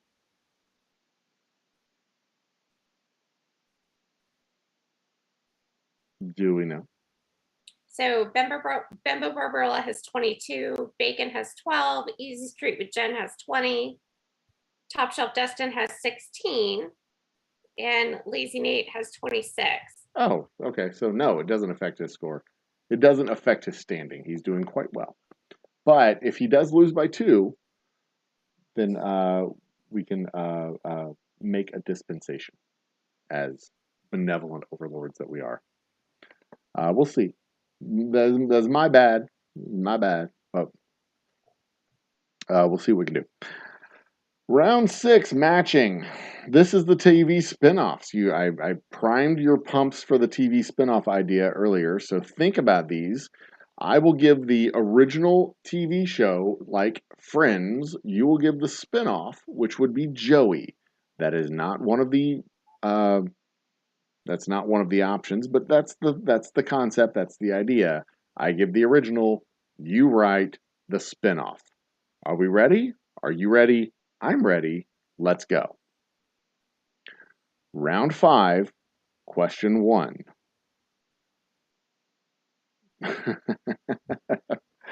Round 5, question 1. All in the Family. All in the Family. That is the original. You name the spinoff. All in the Family. Number 2. Jesus. Number 2. All That. Number 2. All That. Give y'all a chance to type. Tap a tap a tap a tap a tappity tap tap tap. Number 3. If you don't know it, you're not going to know it. No amount of thinking about this is going to get you to figure it out. Nobody watches the spinoffs. Number 3, Bewitched. Bewitched. Bewitched is the name of the original. You answer with the spinoff. 1, 2, 3, 4. Number 4, Beverly Hills 90210. I didn't even know this had a spinoff. Beverly Hills 90210. You named the spinoff. That was the original. Oh, Jesus Christ. Cheers. This is so bad. Cheers. You know, Norm and Sam and Diane and the others. You named the spinoff of Cheers.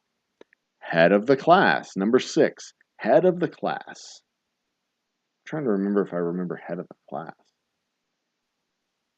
That was terrible. You named the spinoff to Head of the Class. Number 7, The Mary Tyler Moore Show. The Mary Tyler Moore Show. Iris is in the house. Cheers, Iris. Welcome to the party. Just so you know, put all of your questions on a single line, numbered, so that we know which answers correspond with which question. And this one was number 7, The Mary Tyler Moore Show. And now number 8, Jake and the Fat Man. Oh, I didn't know that was a spinoff of Jake and the Fat.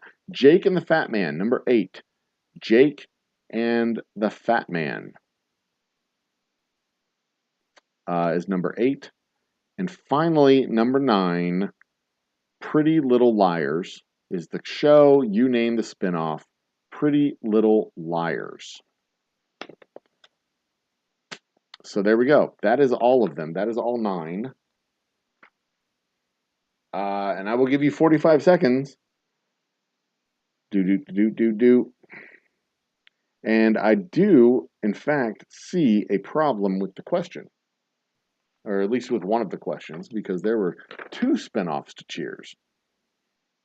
I knew about one of them, but I did not know about this. I did not know about the one that was on the page here in front of me. And some people actually watched one of them. It's no problem. You're good, Iris. Don't worry. We got you. I got you back there. Don't worry. Jetsons is not a spinoff of the Flintstones. Sorry, Dustin. That is incorrect. I'm gonna die on this hill. We're gonna look this up in the post show. We're gonna look up and see if there was a spinoff of the Flintstones. I don't think there was, because I mean technically a spinoff would be at the end. No, I don't know. It could be. I don't know. We'll see. I'll look it up and we'll see what we got. Lazy Nate. Yeah, there we go. Good. Lazy Nate's taken care of. Everybody's taken care of. Lisa, are we good? Are you with us? Did I put you to sleep? God damn it. Stupid timer's back on. Don't you do it. Now what's happening?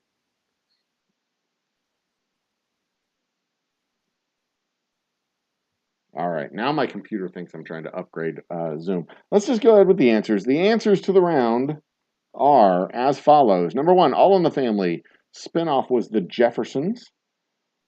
All in the Family spinoff was The Jeffersons. And at the end of the answers for this round, I'm going to reset Zoom again. All in the Family spun off with The Jeffersons. All that was The Amanda Show. Top Shelf. The Tortellis was the spinoff to Cheers. The Amanda Show, Bewitched, spun off to Tabitha. Beverly Hills 90210 spun off to Models Inc. Cheers spinoff was the Tortellis, but I will also accept Frasier, because Frasier was also technically a spinoff of Cheers as well. Head of the Class, the spinoff was Billy. The Mary Tyler Moore Show spinoff was Phyllis. Jake and the Fat Man spinoff was Diagnosis Murder. Both of those shows I knew about, but I didn't know one was a spinoff. And Pretty Little Liars spinoff was Ravenswood. So there you go. Iris says Maude was also a spinoff of what? What was Maude a spinoff of? And all that had Keenan and Kel and Amanda Show. Okay. I did not know about that. I didn't know that Keenan and Kel was a spinoff of all that. I did not know that. This round sucks, just so you know. Lisa, are you good to tally? No. Okay. Tell me when I can reset Zoom. Oh, you can reset Zoom. Okay, well, I'll reset that. Join us in a moment. And I do not, I seriously am beginning to hate my computer right now. So we're just going to see why it's just acting a damn fool is what it's doing. Mozilla, you have issues with number. I have issues with this whole round. I do know that Jefferson's was a spinoff of All in the Family. That much I know for sure. Maude was Edith's cousin. I don't know who Edith is. I think maybe the only way to properly handle this round is just to give it a mulligan.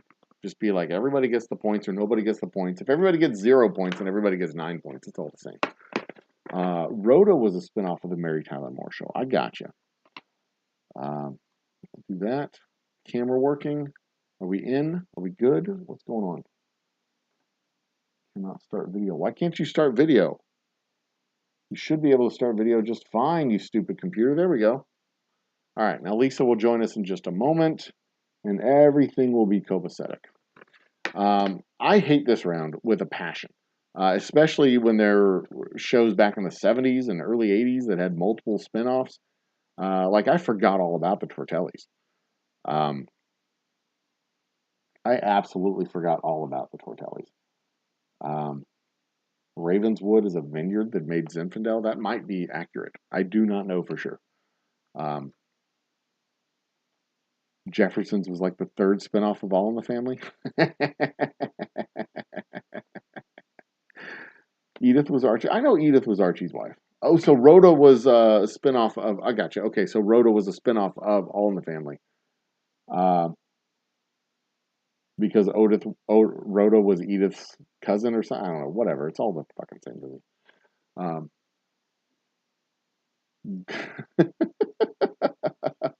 Now, just because they happen in the same universe doesn't mean, doesn't mean they're spin-offs just because they happen in the same universe. Because there were several shows that were spun off of Happy Days. And if I'm not mistaken, Happy Days happened in the same universe as Laverne and Shirley and Joni Loves Chachi. But Laverne and Shirley was not a spinoff of Happy Days, even though they happened in the same universe, and there were occasional crossovers with Lindy and Squiggy going on the Happy Days set, and Laverne and Shirley popping in on the Happy Days set, and all this other shit. So, I am going. All I have are the answers on this sheet. So, if you don't like it.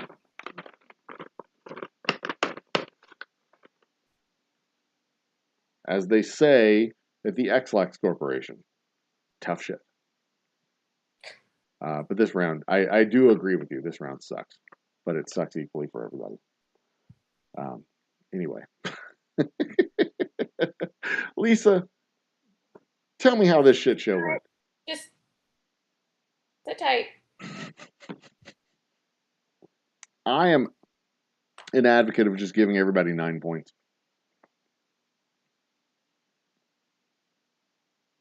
Or 0. Giving everybody 0 points is effectively the same as giving everybody 9. Because, if everybody gets the same amount of points, nobody benefits more than anybody else for this crap. Oh, just shush.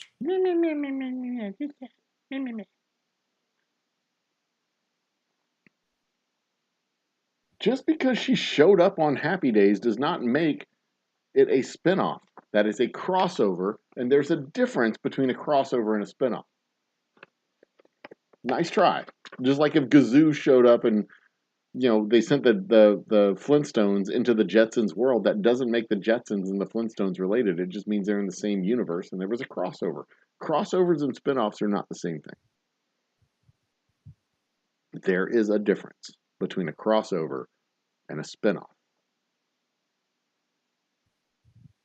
Mork and Mindy. If I can't remember if that was a spinoff or if that was a crossover. Happy Days.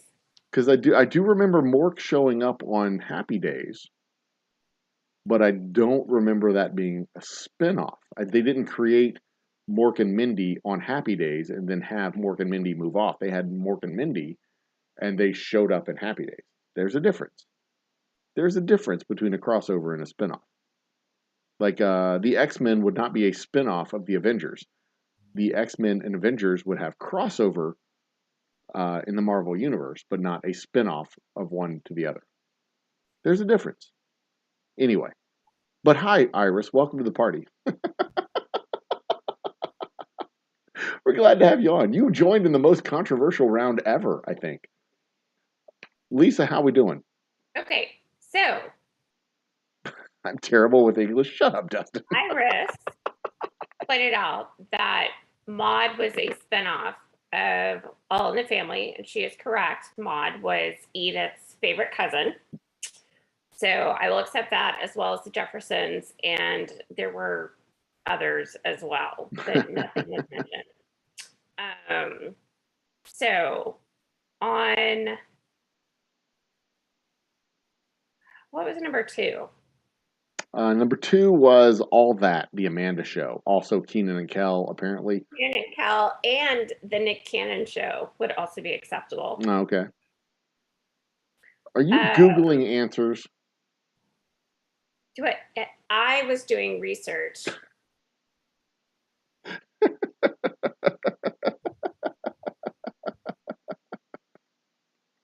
Doing research.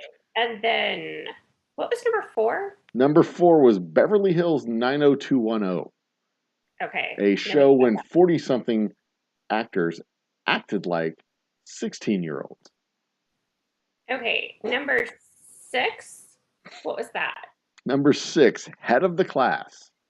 A show that I do not remember. Oh, I love that show. Okay. So number 7 was Mary Tyler Moore, right? Mary Tyler Moore. Yes. Okay. Which took place in, if I'm not mistaken, Minneapolis or St. Paul? No, she moved to New York. Okay, whatever. She started in Minneapolis. Yeah, she started in Minneapolis. There you go. Gotcha. Right. I think that had some connection with one of those tundra states. Right. So, Mary Tyler Moore spun off Rhoda, Phyllis, and Lou Grant.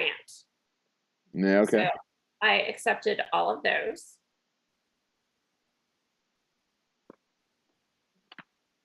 And fair enough. I think that was all of the controversies.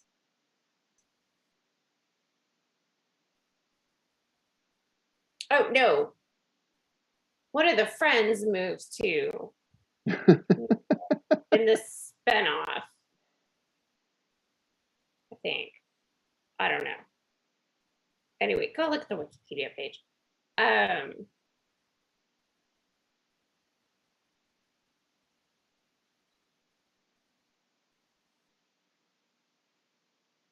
Yes.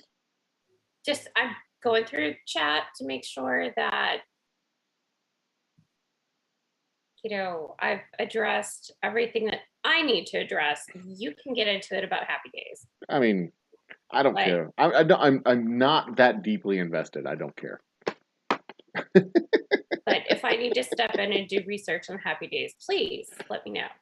I know that Happy Days spun off a bunch of shows, and I also know that Happy Days there were a bunch of shows that were in the same universe, and they had a bunch of crossovers, but there weren't spin-offs, and it's a really loosely, they didn't like create the character, and whatever.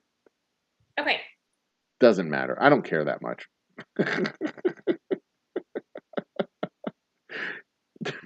It's not like they're asking what TV series and like this character showed up in a movie, and they're like, the movie of Melrose Place was a spinoff of the TV show of 90210. I'm like, no, they asked for fucking TV show spinoffs, not movie spinoffs. That is an incorrect answer. Go to hell. That's, I thought Melrose Place was a series. Oh, yeah, I know it was a TV show, but if it was like a movie Melrose Place or whatever, I don't know. That's the example. Because like last week they asked about a country and someone gave a city, and that's not a country. You can't do that. Or they asked a city and they gave a country. I don't remember what it was. Anyway. They asked a country and they gave a city. Yeah, it's unacceptable. Unacceptable. Because countries and cities are two different things. Unless it's the Vatican City, in which case it is a country. Or Singapore. Anyway, what's the tally? What's the total? What's the total for this complete crater of a round? Because, yeah, Melrose Place was a spinoff of 90210. That's fine. It's not just Models Inc., which I've never heard of. But see, in the actual matching round for this game, there would be a list of shows and a list of spinoffs, and it would be a one-to-one mix. It wouldn't just be a name the spinoff thing. There would be a list of spinoffs that you would match with the original. Right. But in this particular situation, we're not doing that because putting that up on the screen would have sucked. Exactly. So, how'd we do? Or how'd they do? We did terribly. I'm doing just fine.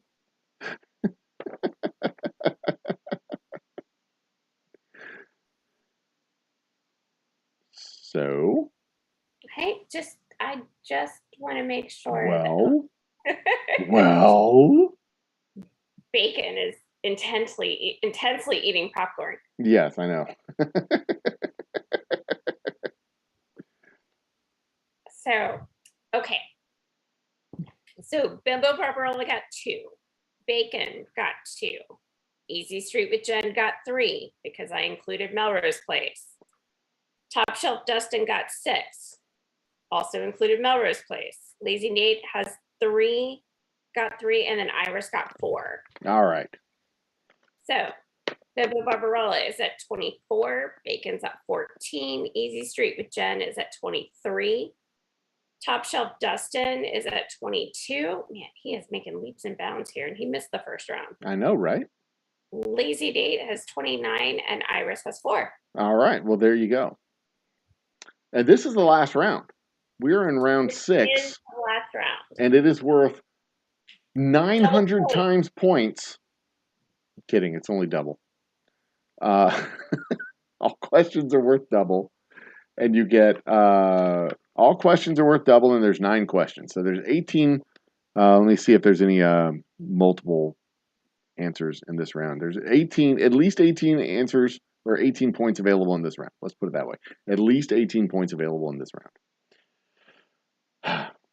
Also, I'll take this moment to remind people to subscribe, hit the notification bell, do all the things, refresh your cocktail if you are waiting, if you sat through that ridiculous explanation of whatever the shit was in that last round. It's time to go on. Round the last. My cocktail is refreshed enough. I'm good to go. Okay. If anybody else needs a timeout to refresh their... And Iris says, thank you for giving the points, even though Iris didn't follow the rules. You were brand new. You didn't hear the rules when you started. It's fine. But now you know, and we will not only deduct points if you fail to follow the rules, I will egg your house personally. Iris, just so you know, I am the final arbiter of correct just answers, to be clear, though, and points awarded. So just to be clear, confirm or deny in chat if your phone number is 512-569-1341. Because if your number is 512-569-1341, I've told people to prank call you. So my apologies. But that also means you live in Austin, and I'll be in Austin tomorrow night. So, you know, you can come by and say hi at the Brody Lane Specs. Are we ready to go? oh my gosh. Bacon puts real butter and what? Reese's Pieces in his popcorn. Butter and Reese's I want to share popcorn with bacon. Oh my God. That sounds good. Amazing. Butter and Reese's Pieces. Yeah. All right. So one of my guilty pleasures is peanut butter, and sugar, but I'll talk about that later. Are we ready for round 6? The final. No, wait. Do you put this on a sandwich, or does it all just go on a spoon? Peanut butter, and sugar is a little treat that my grandmother told me about when I was a kid. And she told me, I'll tell you a secret as long as you swear not to tell your parents that I told you this. It was my dad's mom. Mama, and she goes, check this out. And she has a check this out. She says, come here, hon, let me show you. And she takes a spoonful of peanut butter, puts it in a bowl, a spoonful of butter, puts it in a bowl, and a full spoonful of sugar, and another spoonful of sugar, and then you just stir it together. And she says, here. And she just gave it to me with a spoon and a bowl. And I was just like, oh my God, this is the best stuff. And here's the really funny thing. My Uncle Clyde did the same thing like a month later because it was Easter and the whole family was back at my grandma's house. My Uncle Clyde told me the same thing. And he's like, don't tell anybody I told you this because I'll get in trouble. And it was a couple of years later when I told my dad, like, Dad, do you know about peanut butter, and sugar? And my dad's like, was it Mama or your Uncle Clyde? Like, so you know about it? He's like, yeah, I know about it. Let's go have some. And it's just that in a bowl. Just put it in a bowl, and the secret sauce, if you want to really up the game, put a little chocolate in it. A little chocolate with peanut butter sugar. Oh my, it's to die for. So that's how I lost my foot to diabetes. Yeah, I mean, the butter's going to clog your arteries. Yeah. The sugar's going to give you diabetes. So yeah. Yeah, so that's how I lost my foot to diabetes. It's not a treat you have every night. It's one of those things that's like, oh man, I miss my uncle, or I miss my dad, I miss my grandma. I'm gonna go have some candy that they taught me about that I'm not supposed to tell anybody about. And I do it like at 2:00 in the morning because that's when my kids are asleep and I don't want to share. Anyway, round 6. Round 6, points are double. Let's go. Wait. Easy Street with Jen puts fresh Parmesan and fresh ground pepper on her popcorn. Ooh. I would also eat that. That's nice. That's a good see, I'm just a big fan of sugar and butter. I will just sugar up my, or not sugar, salt and butter. I will salt and butter my popcorn, and when it comes out of the microwave, like scrape the stuff off of the bag and take, oh damn. I do not like sweet. I do not like sweet popcorn. I prefer the salty popcorn much more than the sugary popcorn. Anyway, I have a very broad spectrum of popcorn accoutrement. Yeah. See, I'm a popcorn purist. I like the butter and salt, and that's it. If you want to put a bunch of other stuff, like I don't mind the trail mix popcorn. You know, the M&Ms and Reese's Pieces and all this. I don't mind the trail mix popcorn, but when I want popcorn, I want butter and I want salt. And that's what I want. It's a butter and salt delivery device. That is it. Anyway. So when the River Oaks Theater closed during the pandemic, not only did Houston lose a great theater for independent films and foreign language films, yeah, they also lost the best popcorn in the city. Indeed. River Oaks Theater was a jewel. It was. But it's coming back. Yeah, didn't they got bought, or is it reopening or something like that? It popped up in the news recently. Yeah, it was purchased. I don't remember what group did it, but yes, they are renovating and reopening it. All right. But I don't know if it's going to be a landmark theater again, So here's the conundrum. River Oaks Theater closes, you lose River Oaks Theater, and it's closed. It's a landmark. It's a jewel of the neighborhood of the city. It's an iconic landmark of the city. You get news that it's being bought and it's going to be reopened, but the group that buys it is a bunch of Nazis, and all they're going to show is Nazi propaganda. Are you excited that we didn't lose River Oaks Theater, or are you disappointed because it had to close and Nazis bought it? I just want to emphasize that that's not the situation here. We think. We're pretty sure that the new group isn't a bunch of Nazis, but what if it is? You're like, yeah, they need to close that fucking place down. Fucking Nazis. A whole Blues Brothers situation. Why do you do this? Because I have too much time on my hands. Round 6, 2 points per question. Let's go. Oh, good God. General knowledge. All right, round 6. Let's get serious. Let's do this thing. Round 6, question 1. What is the only rock that floats? And it's not Dwayne "The Rock" Johnson. This is an actual rock. What is the only rock that floats? I assume it means in water. What is the only rock that floats? Number 2. What was the first NBA player drafted number 1 who never played U.S. high school or college basketball?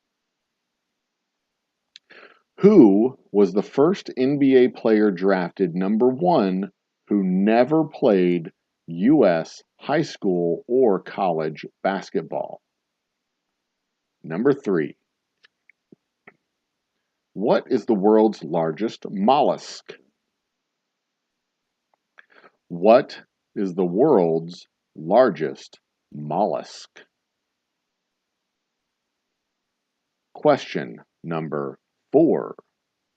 Which giant is the human body? That doesn't say giant, sorry. I had a shadow over that word. Which gland, sorry, there was a shadow. Which gland in the human body secretes tears? Which gland in the human body secretes tears? Question number 5. What is the last name of the physicist who discovered that a wave's frequency changes when the source and the observer are in motion relative to one another? Question number 5. What is the last name of the physicist who discovered that a wave's frequency changes when the source and the observer are in motion relative to one another? Question number 6. Who was Alexander the Great's tutor? Who was Alexander the Great's tutor? Question number 7. What game came standard with the original Nintendo Game Boy? What game came standard with the original Nintendo Game Boy? Question number 8. From which plant is linseed oil obtained? From which plant is linseed oil obtained? And finally, question number 9. What ancient unit of measurement is supposedly the distance from the elbow to the tip of the index finger? What ancient unit of measurement is supposedly the distance from the elbow to the tip of the index finger? There you go.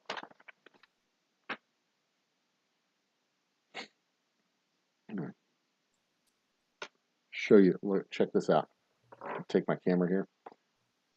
See, this is my monitor. There's a screen that is up on my monitor. There's a PowerShell screen that's coming up. That's the shit that's going on in the background here. That's what's causing my resources to go low. These PowerShell things. It's definitely some kind of malware running something in the background. I don't know what it is. I'm gonna run that malware bites tonight. See if I can clean it up. See if I can get that out of here. And that keeps popping up. I can't get it to stop. But I've got 3 of those running in the background. Oh, what a pain in the ass. Anyway. 45 seconds on the clock. There we go. Boop, boop. 45 seconds. And that is the end of round 6. 2 points per question, per answer, rather. You don't get 2 points per question. You're only 2 points per answer. Correct answer at that, not just answers in general. They have to be correct. And that's pretty much it. That's all the important stuff. Go away. I'm trying to get this thing to close. Can y'all even hear me? Y'all can hear me, right? Yeah. Wow, we are way behind. All right, can I do number 5 again? Yes, I can do number 5 again. Number 5. The last name of the physicist who discovered that a wave's frequency changes when the source and the observer are in motion relative to one another. What is the last name of the physicist who discovered that a wave's frequency changes when the source and the observer are in motion relative to one another?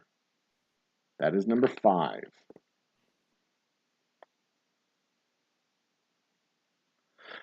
Do. All right, that's the end. That's been like a minute and a half. We're good. Frankenstein. That's a good guess, I guess. Although I think Frankenstein wasn't a physicist. He was he wasn't a mortician. He was a necra a necrosis, a doctor of what would it be a necrocist. Yeah, that's it. A necrocist, which would be a doctor of the dead. Anyway, you ready for the answers, Lisa? I am ready for the answers. The only rock that floats is pumice. Also would have accepted hope. Pumice is the only rock that floats. The only NBA player never to play U.S. high school or college basketball was Yao Ming. I'm sorry, the only number 1 draft pick never to play U.S. high school or college is Yao Ming.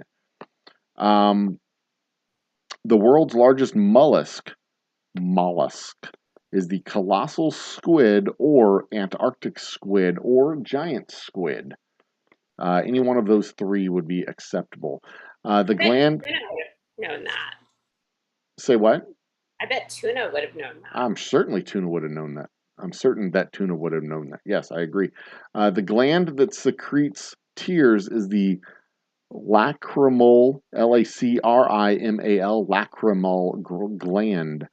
The last name of the physicist who discovered that a wave's frequency changes its when the source and the observer are moving relative to one another. That is the Doppler effect. The physicist is Christian Doppler, and that is the Doppler effect. Aristotle was Alexander the Great's tutor. That would be the Aristotle. Yes, that one, Aristotle. Tetris is what came with the original Nintendo Game Boy. Flax is the plant that linseed oil comes from. And finally, the measurement from the elbow to the tip of the finger is 1 penis. No, I'm kidding. Cubit.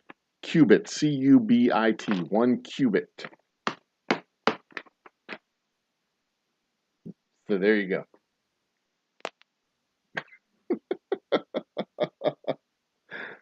I wasn't thinking mortician, because mortician, I was thinking somebody who studies the dead, a necrotist. Not a mortician, because a mortician dresses the dead and gets them ready. A necrologist, that's the word. That's the word I was thinking of, Easy Street. A necrologist, someone who studies death and dying and what happens to the body when they die. Not a mortician who preserves dead bodies and dresses them up for a show. Anyway, I don't think Dr. Frankenstein was a mortician, and I don't think morticians are referred to as doctors, because they're not actually doctors. It's a skill and a study and a science of what they do, but they're really just kind of cosmetologists for dead people. And I don't think anybody goes to the hairdresser and says, Dr. Christie, can you give me a haircut? Anyway, what about flaxen? I don't know what flaxen is. Number 5, Hertz is not correct. 5 is Tesla. No, it's not. 6 is Frankenstein. No, it is also not.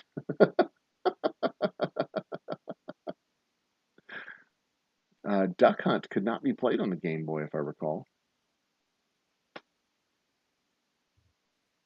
Yeah, I mean, I thought it was Tetris. That was my guess. Well, how many of these did I get right? I got 1, 2, 3, 4, 5. I got 6 of the 9. I missed flax. I was not certain about Aristotle, so I missed that one. I did not know lacrimal gland, and I did not know giants. No, that was the 3. Flax, Aristotle, and lacrimal gland. I did know giant squid. That was my guess for the largest mollusk in the world. Anyway. Okay. Flaxen is not acceptable because that's just a synonym for flax. Wait, what was the question? Linseed oil comes from? What plant does linseed oil come from? The plant is flax. And what? Say that one more time. Repeat the question. What was the answer?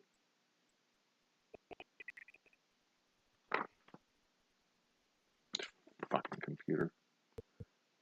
You're frozen. Say it again. Come on, minimize you. Number 8. Number 8. The plant. I will accept. The plant that linseed oil comes from is flax. Okay. So what are you trying to say? I will accept flaxseed. Okay. The NBA question, Top Shelf Dustin, is who was the first NBA player drafted number 1 who never played U.S. high school or college basketball? The first NBA player never to play high school, college, or basketball. There you go. That was Yao Ming, the Great Wall of China. Yao Ming, the great clay-footed giant Yao Ming. He's a big deal in China. He's a giant in China. He's huge in China. He's huge in the United States, but he's huge in China. I'm also huge in China. So Yao Ming was drafted in 2002, and Mr. Bargnani was drafted in 2006. Who? So Yao Ming was the first. Bargnani? Yeah, whoever. Meh. I don't know who that is, but it's not Yao Ming, and Yao Ming is the correct answer. Did I just see Dikembe Mutombo? Yep, Dikembe Mutombo.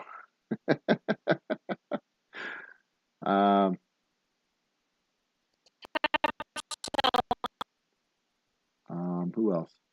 Pumice and the rock would actually sink. I don't think the rock would sink. I think the rock can swim. He can float if he needs to. Anyway, okay, enough of that.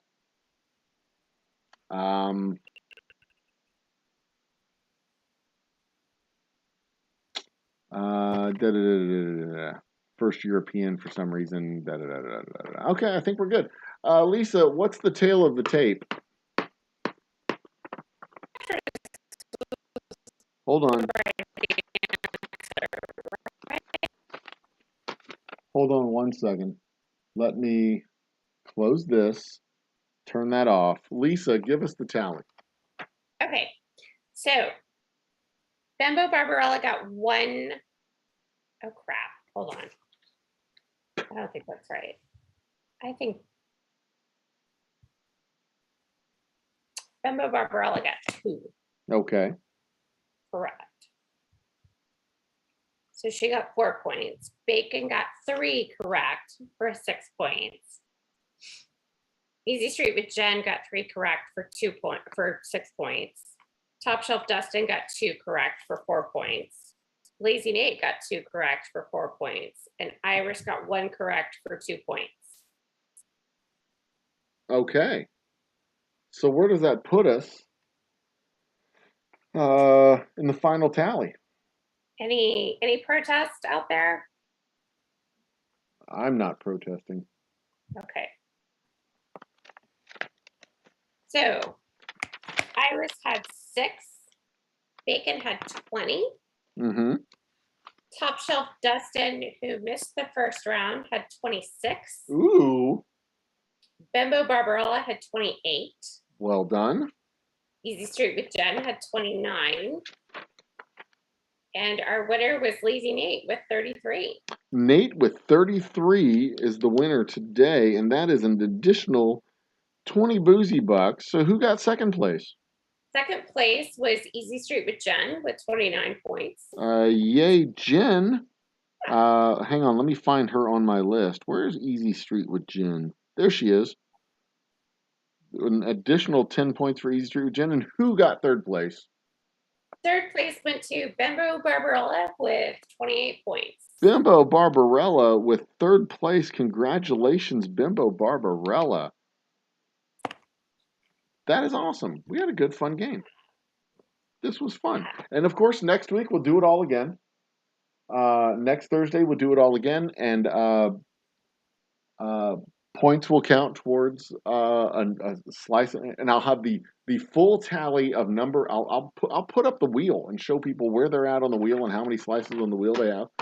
And I will translate all this stuff into wheel slices to by next week, in time for next week. Just Huckleberry. Hey, Huckleberry. And there's Harry. Yay, Harry. Hey, Harry. That's awesome. Harry's so handsome. So, I feel like there should be some fireworks or something. I don't know. No, we're under like extreme fire danger. Please. Well, now we are, but it wasn't that bad back in the beginning of. And I'm actually I was working on editing that video down to get just the fireworks and the thing, but it turns out the footage that I got from the hand camera that was off to the side that my son was running, it was recorded in a format that my editing suite can't take.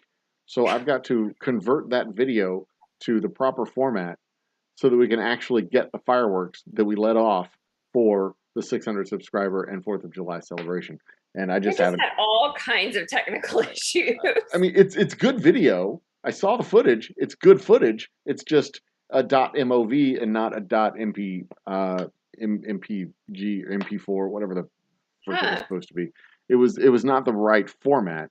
And Adobe can take it, but DaVinci can't. And I'm not using Adobe, I'm using DaVinci. So it's just like, it's this big stupid clusterfuck, and I can fix it. It just takes me time to do it, and I haven't had time to deal with that crap.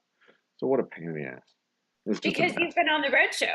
I have been on the road show, which is taking me to Austin tomorrow. Are you going to Brody Lane? Yeah, the Brody Lane Specs tomorrow afternoon. From 5 to 8, and then Saturday I'll be at the Katie Mills store on the west side of town, which will also be from 5 to 8. So I'm looking forward to both of those stops. I'm actually looking forward to going to Austin. It's not so much the time in Austin, because that's going to be cool too, but I'm only going to be spending like 3 hours in Austin. I'm going to be spending 6 hours on the road. It's the time in the car that I'll be able to catch up on all my podcasts and make phone calls and do all the stuff that I need to do from the road that I could be doing here in my office, but I it's just like my time in my little capsule to focus and have my fun. So that's what I'll be able to do tomorrow afternoon when I'm on the road, and it's going to be fun. I'm going to look forward to it and enjoy it. Awesome. It's like it would be like those 3 days that I spent at home without my family, except it's going to be in my car and only 3 hours. There'll be nobody there, just and maybe tomorrow night after I get home, it'll be late. It'll be around midnight, 11 o'clock, midnight. Maybe I'll run an Old Humble After Dark. Maybe I'll do a game night. We'll see. I'm not sure. A game night? Yeah, maybe I'll do a game night. Maybe because on my game nights, I fire up one of my video games over here, and we chat and talk with one of my little city builder things that we do. If my computer can handle it. It may not be able to handle it. I don't know. But I need to run. That's what I need to run. I need to run Malwarebytes and get that all taken care of. But anyway, Lisa, I would like to stay up late and chat with everybody after hours, but I'm tired. And we only have 2 minutes and 45 seconds left anyway on this round of Zoom. Yeah, I don't know why Zoom is doing this for the first time. It's beginning to piss me off. But maybe it just I know, it's probably connected to I think I know. I think I have the solution to this problem. It's got the wrong account is what it has. But I can fix that. I can fix that probably.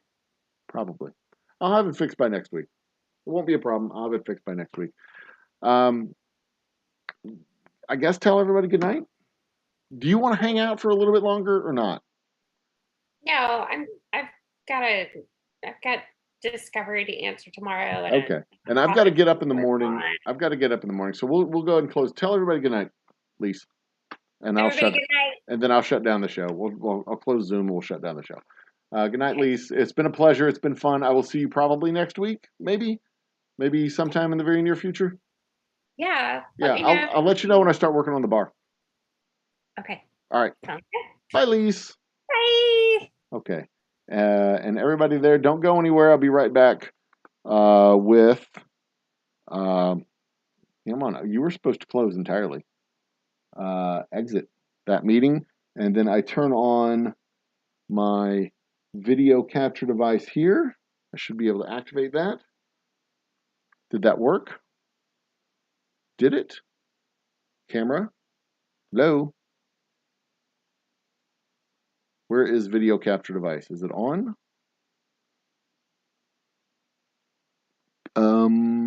There it is. It'll be on in just a second. It just takes a second for it to activate, I think. Activate. There it is. And now we're back. I saw chat. We're gonna get this taken care of real quick.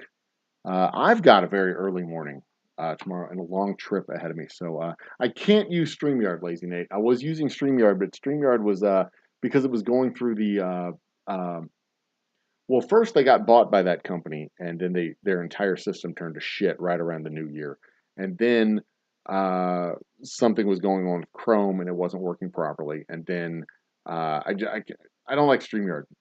I've used StreamYard in the past. I don't like StreamYard. I wasn't having any technical issues using Zoom.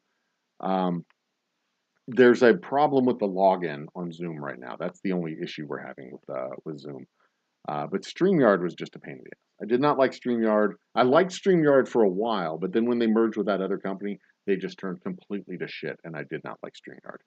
Um, uh, but I am going to run Malwarebytes and see if that solves the problem. And possibly Malwarebytes will solve my problem entirely with the website, using the web browser, and then maybe I'll be able to hop back on StreamYard and use it again. I mean, we'll see. We shall see. We shall see. We shall see. We shall see. I don't know.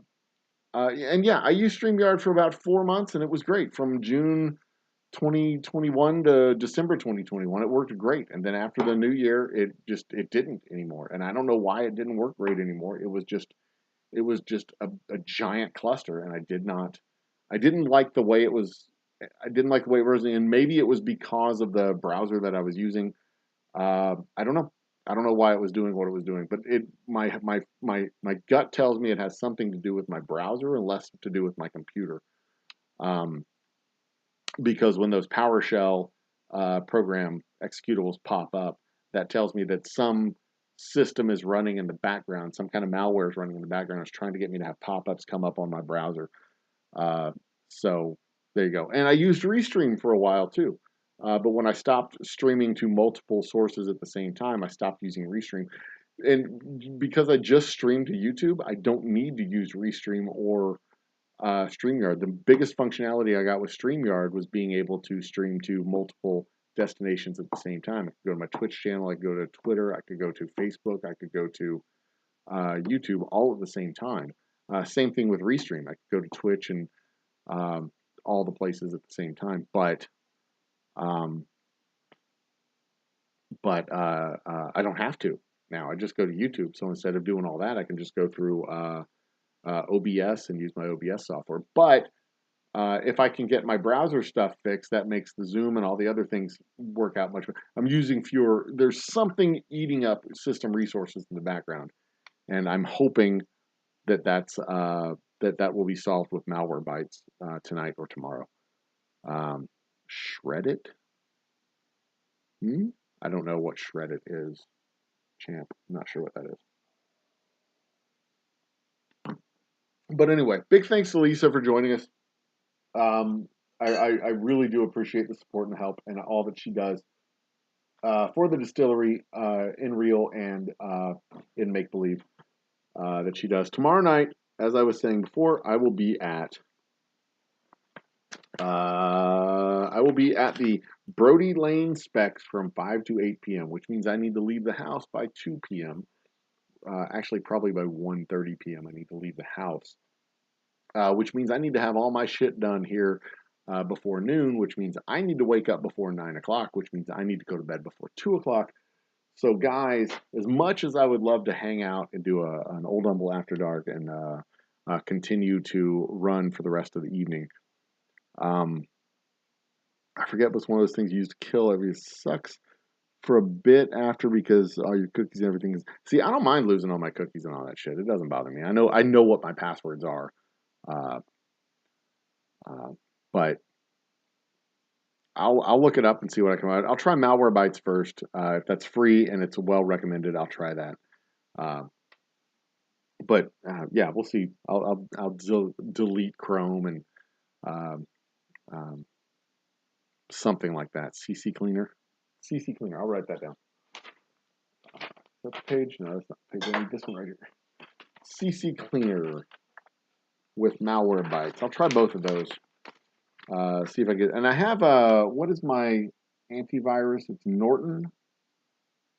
Yeah, I think that's what I have for antivirus. CC Cleaner. I'll try that as well. I tell you all those things, Lisa. All the things that you do, both real and make believe. Even when I'm grumpy, you put up with me being grumpy, and that's probably one of the best things. You're like, just go eat a sandwich, you shithead. Like, I don't need a sandwich. I need people to be here and buy our food and drinks and stuff. Anyway, updates from the distillery. We're getting very close to the point where I'll be doing something from the shop on a live stream, probably next week. It's not CC Cleaner, it's just C Cleaner. Got it. C Cleaner. Got it. Fine. That's fine.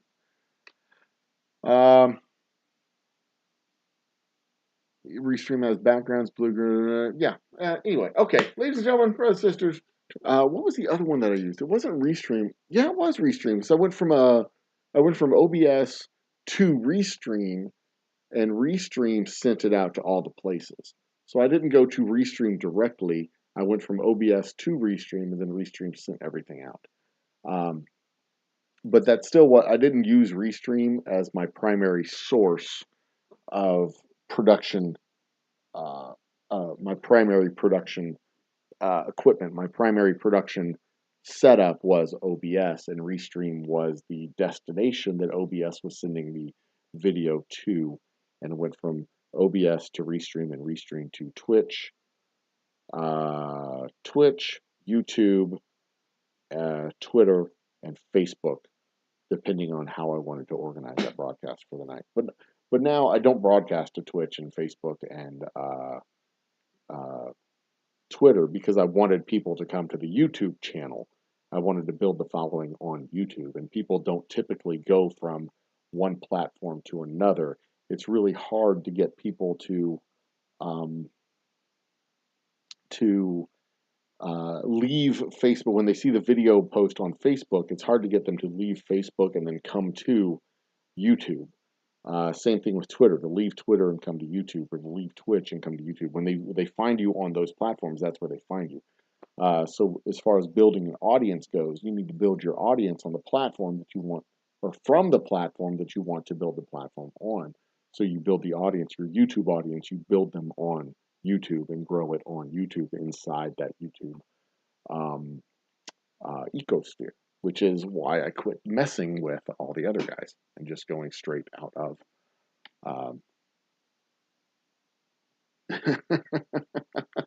Lisa does put up with me when I'm grumpy, and that is, like, surprisingly enough, I'm grumpy a lot. I'm grumpy a lot of time, but I'm also just I'm just charming as fuck. Like, as much as I'm grumpy, I'm probably charming as fuck twice as much as I'm grumpy. So it's just a fact, and the amount that I'm charming way totally outweighs the amount that I'm grumpy, because I'm just a glorious individual. It's just something you have to deal with on a fairly regular basis. So, ladies and gentlemen, brothers and sisters, children of all ages, thank you so much for joining us for our trivia night. It's fun. I enjoy doing it. It's fun. As much as I would love to hang out tonight, because, like, there's been news today, I think we'll save the news night for tomorrow night. We'll do a late night tomorrow night, and we'll chat about the news that was in the news today. Because I had to cut my news watching short so that I could do the show. And we'll see, maybe there's a topic to discuss or two coming out of the news that happened today. But we'll see. I don't know. We'll see. Maybe not. Maybe there's nothing to talk about. Maybe there's a whole big old nothing burger that there's nothing to talk about anyway. But there's a better than even chance because tomorrow night after Austin, I'm not going to be doing anything in the distillery tomorrow afternoon. Tomorrow night after Austin, I'll be home. I'll probably be pretty wired up because I'm probably going to suck down a little bit of caffeine after I leave Austin so I can make sure I make the trip. So I'll still probably be wired for a few more hours after I get home. So we'll talk about that. Good night, ladies and gentlemen, brothers, sisters, children of all ages. Thank you for joining me. Thank you for participating in trivia. Thank you for helping to grow the channel from 520 something subscribers to 600 and almost 50 subscribers now in just 4 short months. This has been a whirlwind, and I'm looking forward to growing another 350. Is it 350? Another 350, getting past that 1,000 subscriber mark. We've got some stuff going on at the distillery in the next 3 weeks. It's going to be super duper exciting. Filling up barrels with bourbon, filling up bottles with rye, filling up bottles with straight whiskey and special reserve, building a bar, doing all kinds of fun stuff. So I want to include all of y'all with that and continue to build our community going into the fall so we can have more awesome bands and other people to celebrate with. So thank you again. Be awesome to each other. Think with your whole brain, love with your whole heart, drink with your whole mouth, and seriously, life is too